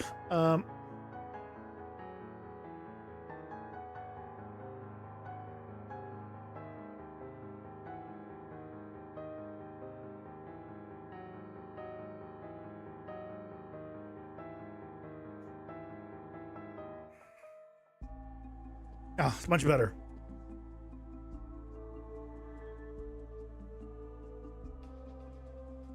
It's an ARPG. It's a roguelike action RPG deck builder. Yeah, see, the perspective, like, now it feels correct to me, right? This perspective is nice. I like the character standing up. So I guess, you know what? It was a nice delay, but we have to go back to this kind. We have to go back to the boss being just side view, no top down. It's just way too many issues. Just way too many issues.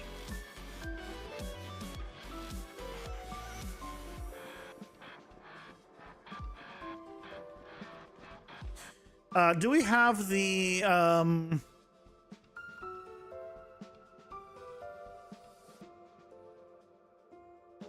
Paper assets. Idle. Is this the old idle?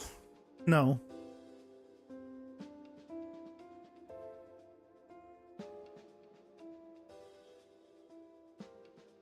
Yeah, so this, right? We have this.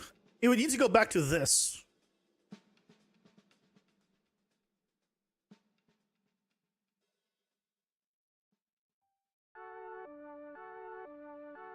Right, this is where we go back to.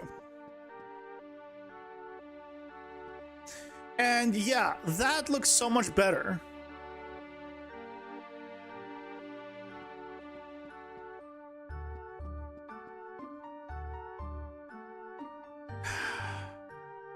It really does.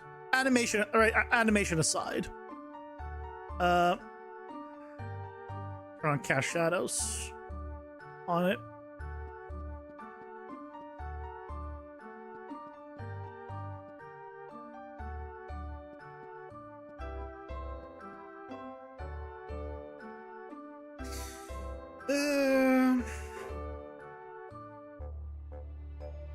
They're grabbing some 4. Can you bring me back a 5? I appreciate it. I can use a 5 right now.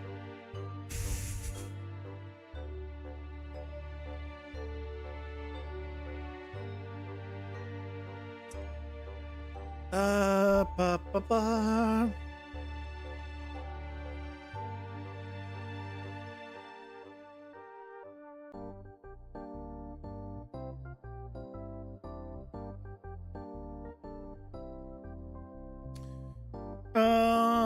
Let me make it the same material. I'll probably help compare the two better.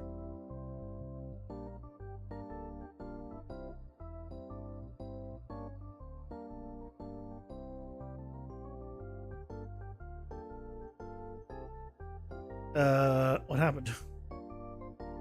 Oh, it's because it's using normals and I'm not right. Normals aren't activated yet on this guy. Or in this test one.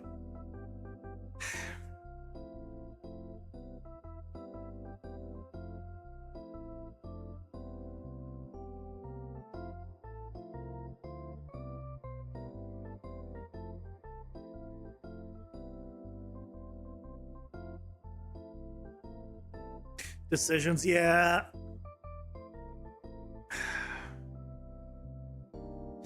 Like, I really want this a lot, but if we can't have it, we can't have it, I guess.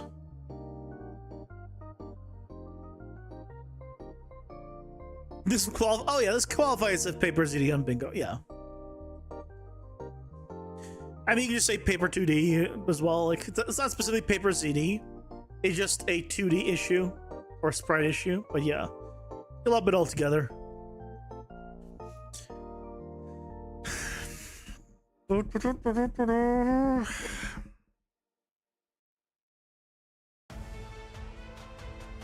I guess that's what we do. We go back to you.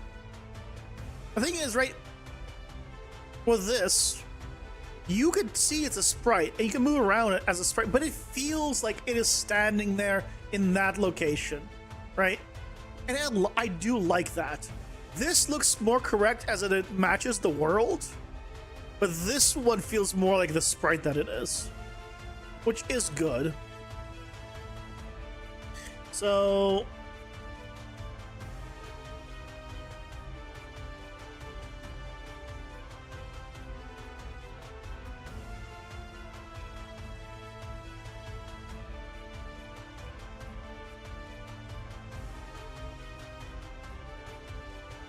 that's the current angle. I could try different angles just real quick.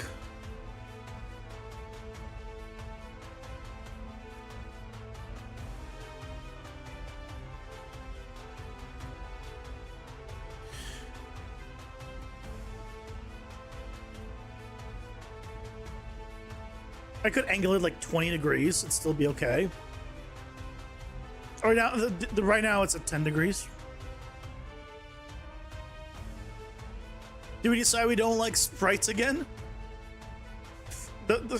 There's issues, Zebra. we ran into too big of an issue that we really didn't notice before. By we, I mean I. So the problem here is if I just, let's say, kill him here. Do you see how high up from the ground he is? Even if I line up the shadow also, like if I line up the shadow here, I am perspective, so the shadow will move as I move around. Right, it'll just continually move and warp. We did a test earlier in the stream where I attached a spotlight to my camera, in which case the shadow stuck in place. It still moved around the floor, but it's stuck in place. But I mean, you can see the problem. Offsetting the shadow doesn't actually help. It was a good idea.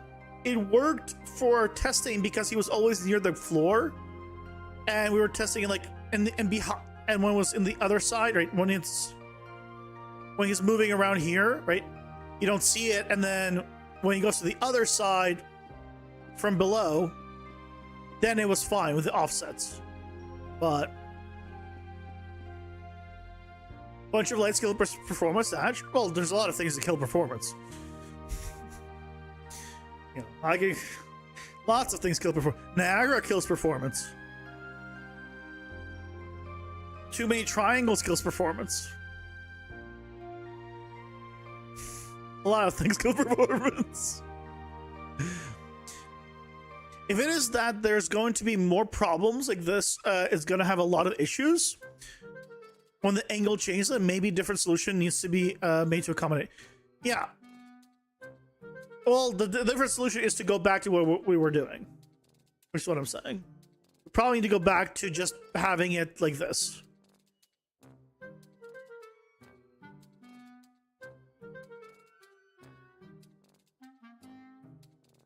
There's an exact, you know, you could tell it's a sprite, you can tell where it is.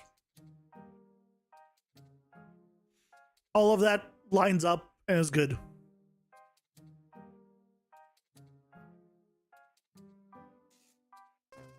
The only thing is, right, some of the issues here that I don't like about this kind of thing, like, right, is this is a drum and we never see the drum because you never see it from the top down. We're still in the experimental. Yeah, this is still prototyping. We're still trying to figure things out. Yeah, absolutely. Abso-freaking-lutely.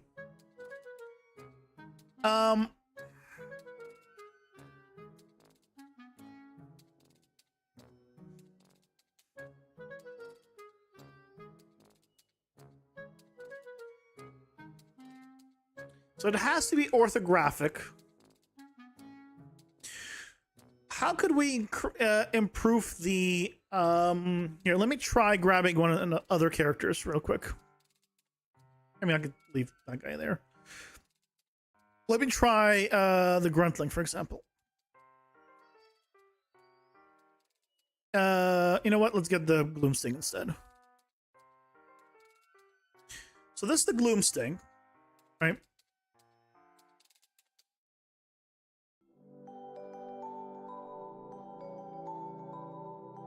It is affected by lighting, right? Because of the normals.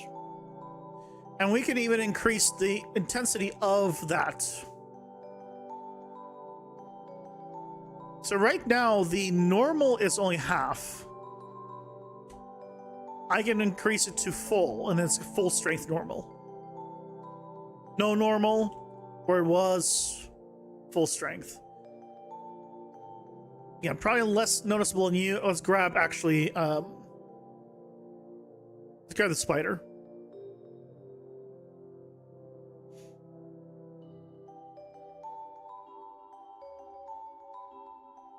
Right? We have the normal, which gets the lighting, which here looks really nice. This is full size. This is where we are. Perfectly flat. We don't want perfectly flat. Partial, full normal compensation. Extreme. Extreme. No. Extreme the other way.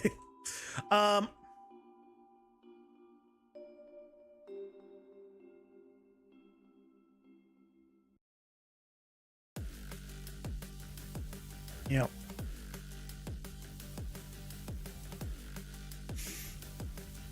You forgot the name of the technique, but there's also faux 2D, where you stack multiple 2D planes with textures above each other to give them the illusion of 3D.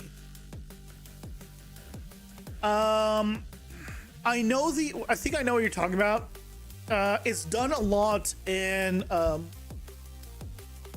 like digital matte paintings, where you have like the mountains and the sky separated out, and maybe like something in the foreground separated out, and then if you want to like move the camera, they move at different speeds to simulate like parallax, even though they're 2D objects, so they kind of move back and forth. I think that's what you're talking about, which makes them feel like there's that effect. No, not the parallax. I mean, that's multiple 2D planes. I thought that's what you meant. The problem, really the thing that I want, and I don't know, it seems like there's not possible to do, is I want to have a side view and a top-down view at the same time. Basically. Think vertical placement versus horizontal, I guess. Z-axis.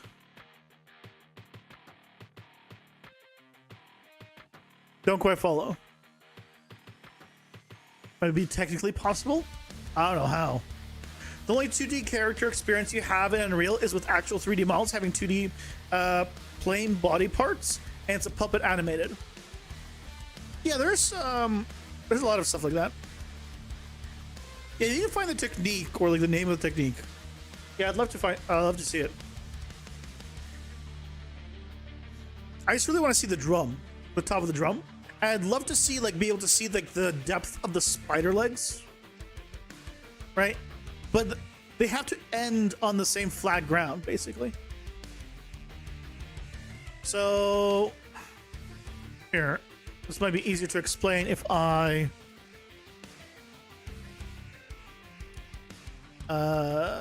open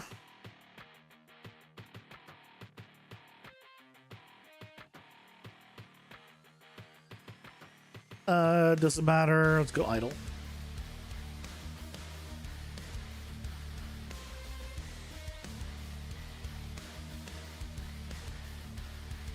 Alright, so this is spider. If I render it, right, this is what we get. Right, this is what we see right now.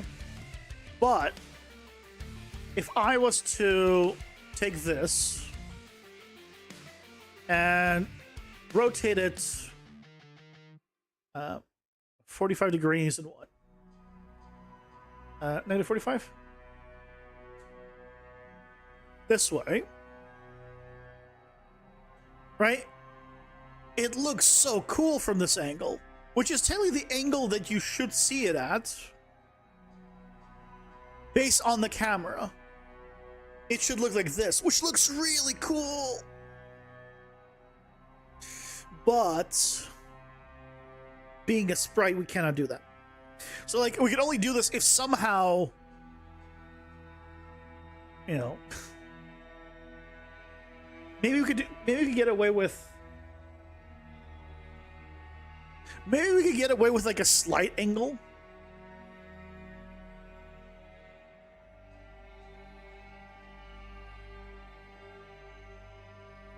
But probably not.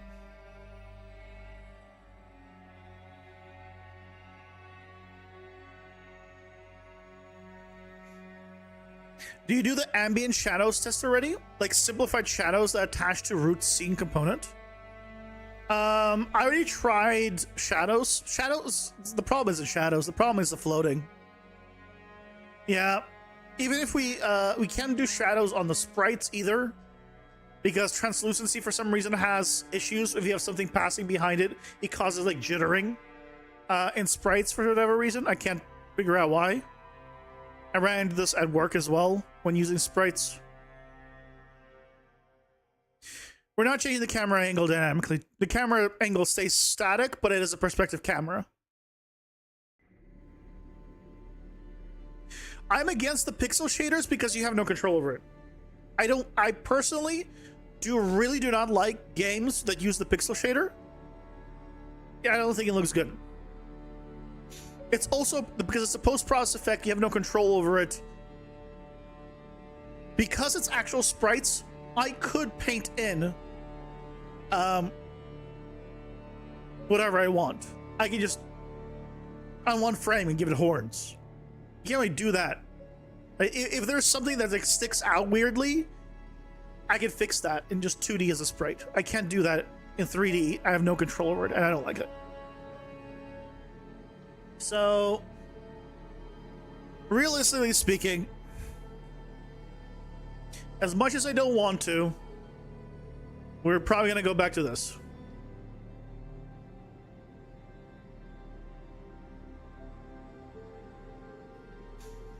You just figured out why you couldn't find the break hit result for your damage system. Was using the multi-sphere trace for objects versus sphere trace for objects. Well, you can still you can use multi-sphere trace. You just need to do 4 each and then break. Right?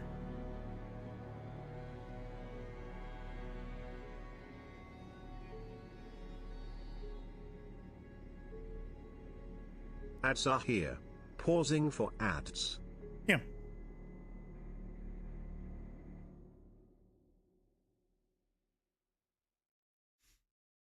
Does Unreal's camera have orthographic option? Yeah, we took a look at it earlier.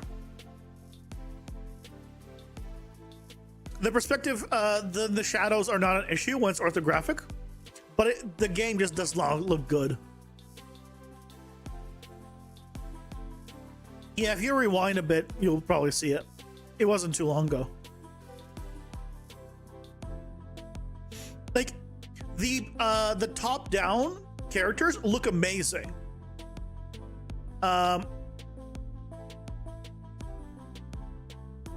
Here, I'll show you.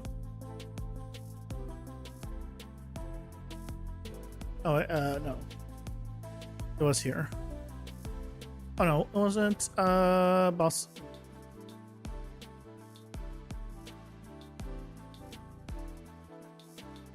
Like, this guy looks amazing in orthographic.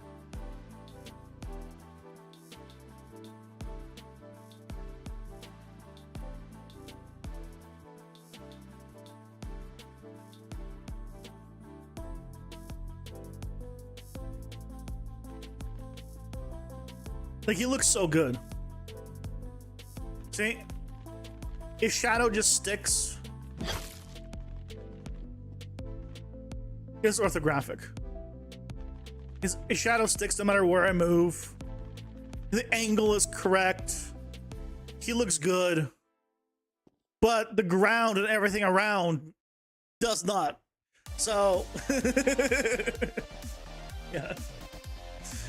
I can't have my cake and eat it too, basically. It's okay.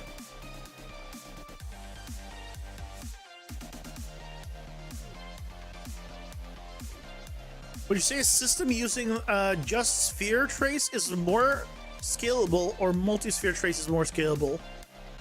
Well, it depends what you're trying to do. Sphere trace, or any kind of regular trace, returns the first thing it hits, whatever it is. If you only want to find the first thing it finds, then use that. If you want to find a specific thing in your traces, or if you want to get multiple, then use multi. It's just a matter of what you want. If I just want to see if there's a wall in front of me, I don't need to check if there's multiple walls in front of me. I need to check if there's one wall in front of me, right? Then you just use a single. But if you want to see, like, hey, how many characters are around me, well, you need to use multi because you need to know how many. Or like you want to check if there's a specific character around you, you can check a multi, so that way you can check all of the characters and see if that one character is a specific one. You know, stuff like that.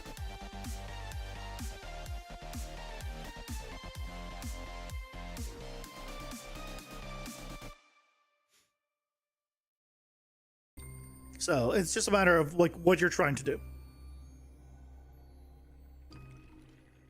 For an AI, multi might be better, but again, depends for what. Again, if you're checking, like if you're checking if you're on the ground, if you're checking if you're next to a wall, if you're checking if just a character is in front of you, you don't need multi. You can just use single.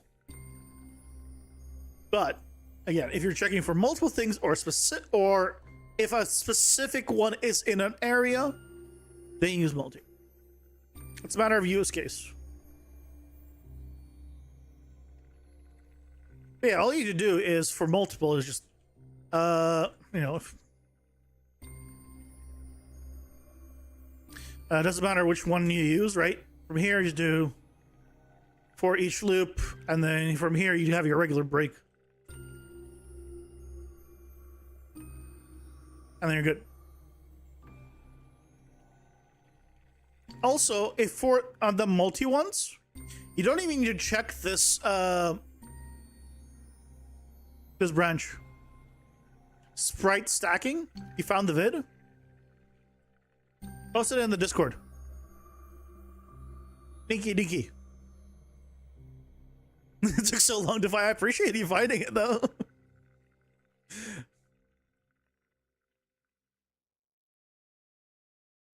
I'm curious to see it.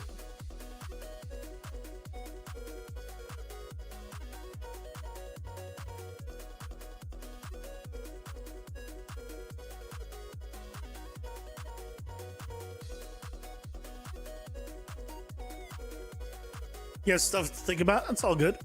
Yeah, in multi-trace, I think I never finished the train of thought. In multi-trace, you don't need to check if it is a hit to continue, because you just could just do a for each loop, because if there's nothing in this, it will just immediately go to completed. Like, now if you are doing, and then the rest of it is just your normal stuff here. So if you want to do nothing, you just don't have anything uncompleted, and then you don't even need this check. Obviously, if you're doing just a regular for loop, oh, not for loop,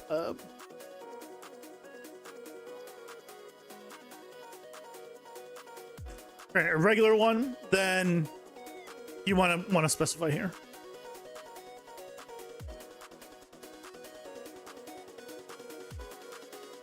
Let's see.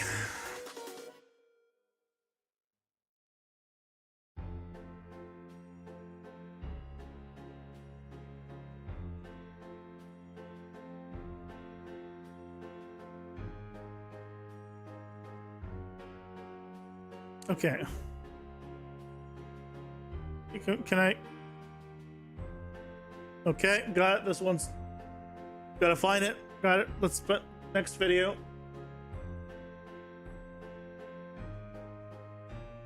Example vids of the technique. Yeah, there we go. Just want to see an example. I don't need the whole story.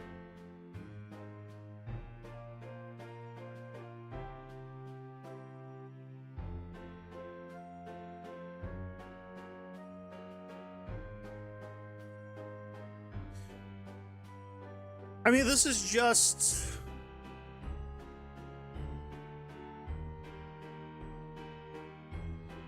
So I get the trees are clearly just billboards looking at the camera, right?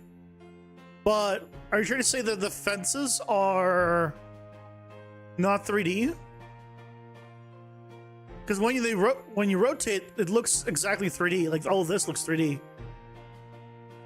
This is just sprite billboards. The house seems 3D, like a proper 3D house. So I'm not quite sure. Like, it just seems like it's just using billboards for a lot of it, effectively. Maybe I'm not understanding. Vertical stacking transparent sprites.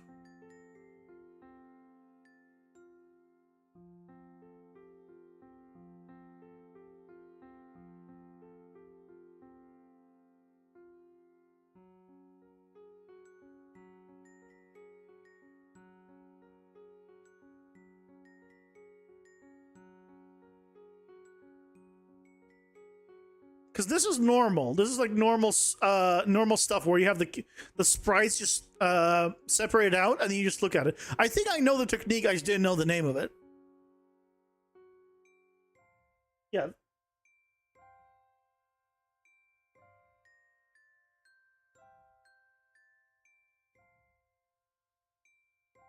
Right? Like all of these are just sprites that are looking towards the camera.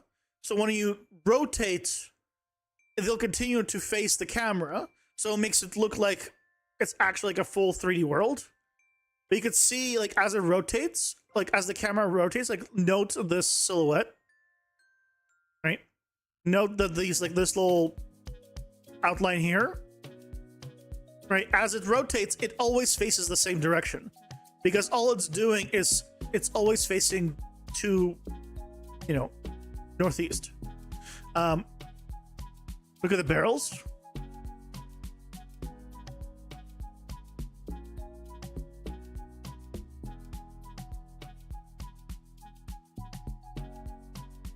What about them?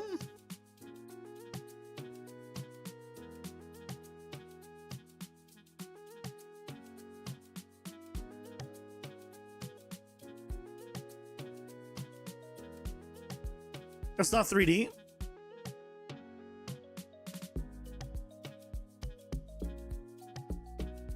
So this one's probably just same thing, a sprite, because for this, all you need to do is this part, and then this should just rotate, because this ends up being a circle, then you just rotate based on the camera angle. Yeah.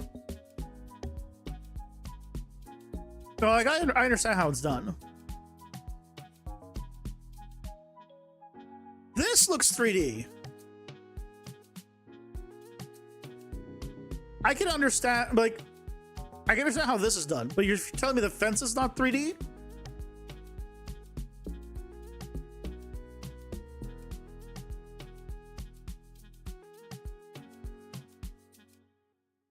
There's too much aliasing going on. Here's the thing, right? This is clearly... No, this is 3D. This is a post effect. And the reason or at least something, because there's too much aliasing that's not consistent.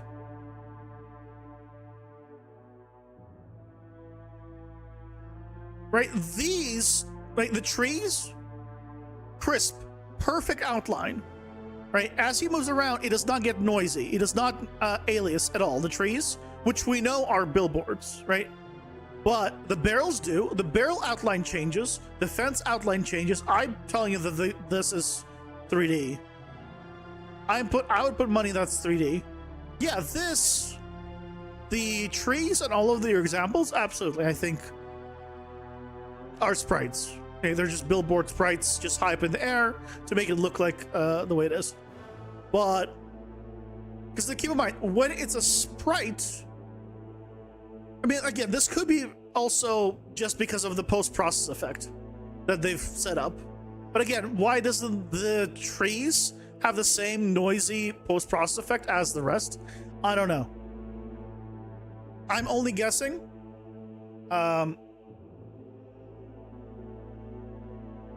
So.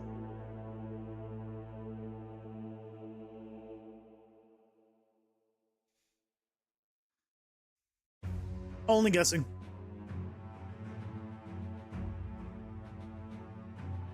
The keyboard leaves in games that rotates to face the camera. I think that's stacked to make it look like that. Yeah.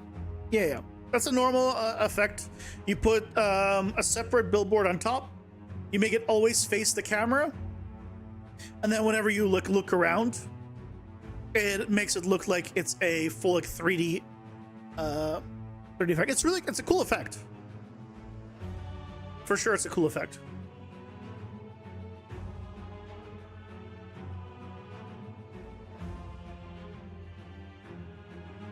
Yeah. It's a cool effect for sure. Yeah.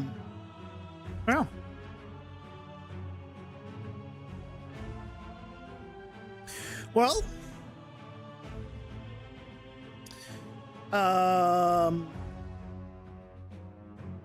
today didn't go the way we wanted. By we, I mean the way I wanted it. I was so excited, and then we redid the freaking death thing, and it all fell apart once I realized I had to move the death animation. Looks cool though. It does. It does. I might still keep it for the other version, but we're gonna have to go back to the sideways sprites. I think there's no way around it. Yeah. I think there's no way around it. For prototype is fine. Well, no, the top-down effect is not good for prototype, because we're not going to use that for the rest. So I think come Monday we go back to orthographic side views, and we just continue on with the character and go full force on setting it up. We did learn how to do outlines in a sprite, which is actually very simple to do and is considerably faster in terms of rendering time. So that's going to speed things up considerably, which is great. So I got some useful information. So, yeah. It is what it is. It is what it is. If I could have this magical rendering that I want, then I would. I might chat about it with a buddy of mine, who is the head of a department at another company, and can ask a bunch of other supervisors what they think about it, if anyone has a solution to what I want. When do you think you will launch at this rate? Like, launch in what sense? Hold on. Like, full release? Like, Kickstarter? / early access? What do you consider a launch?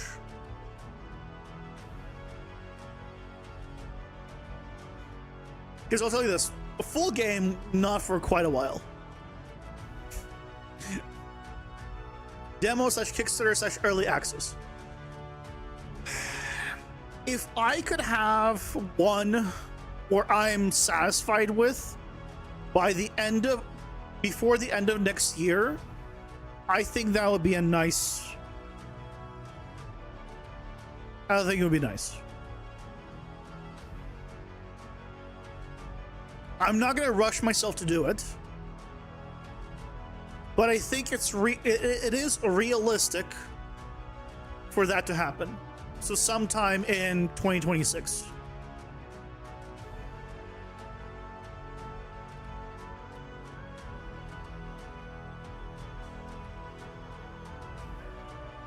We'll see though. Because once we have a lot of this is starting to wrap up, right? In terms of like figuring out how do we want it to work. We'll still do more characters, more stuff, but like mechanically it's slowly like figuring out its final like vision. So I think by end of next year, I'm hoping. Game is like 10 times harder than yours to make, and you're like, it's already your new dev mind.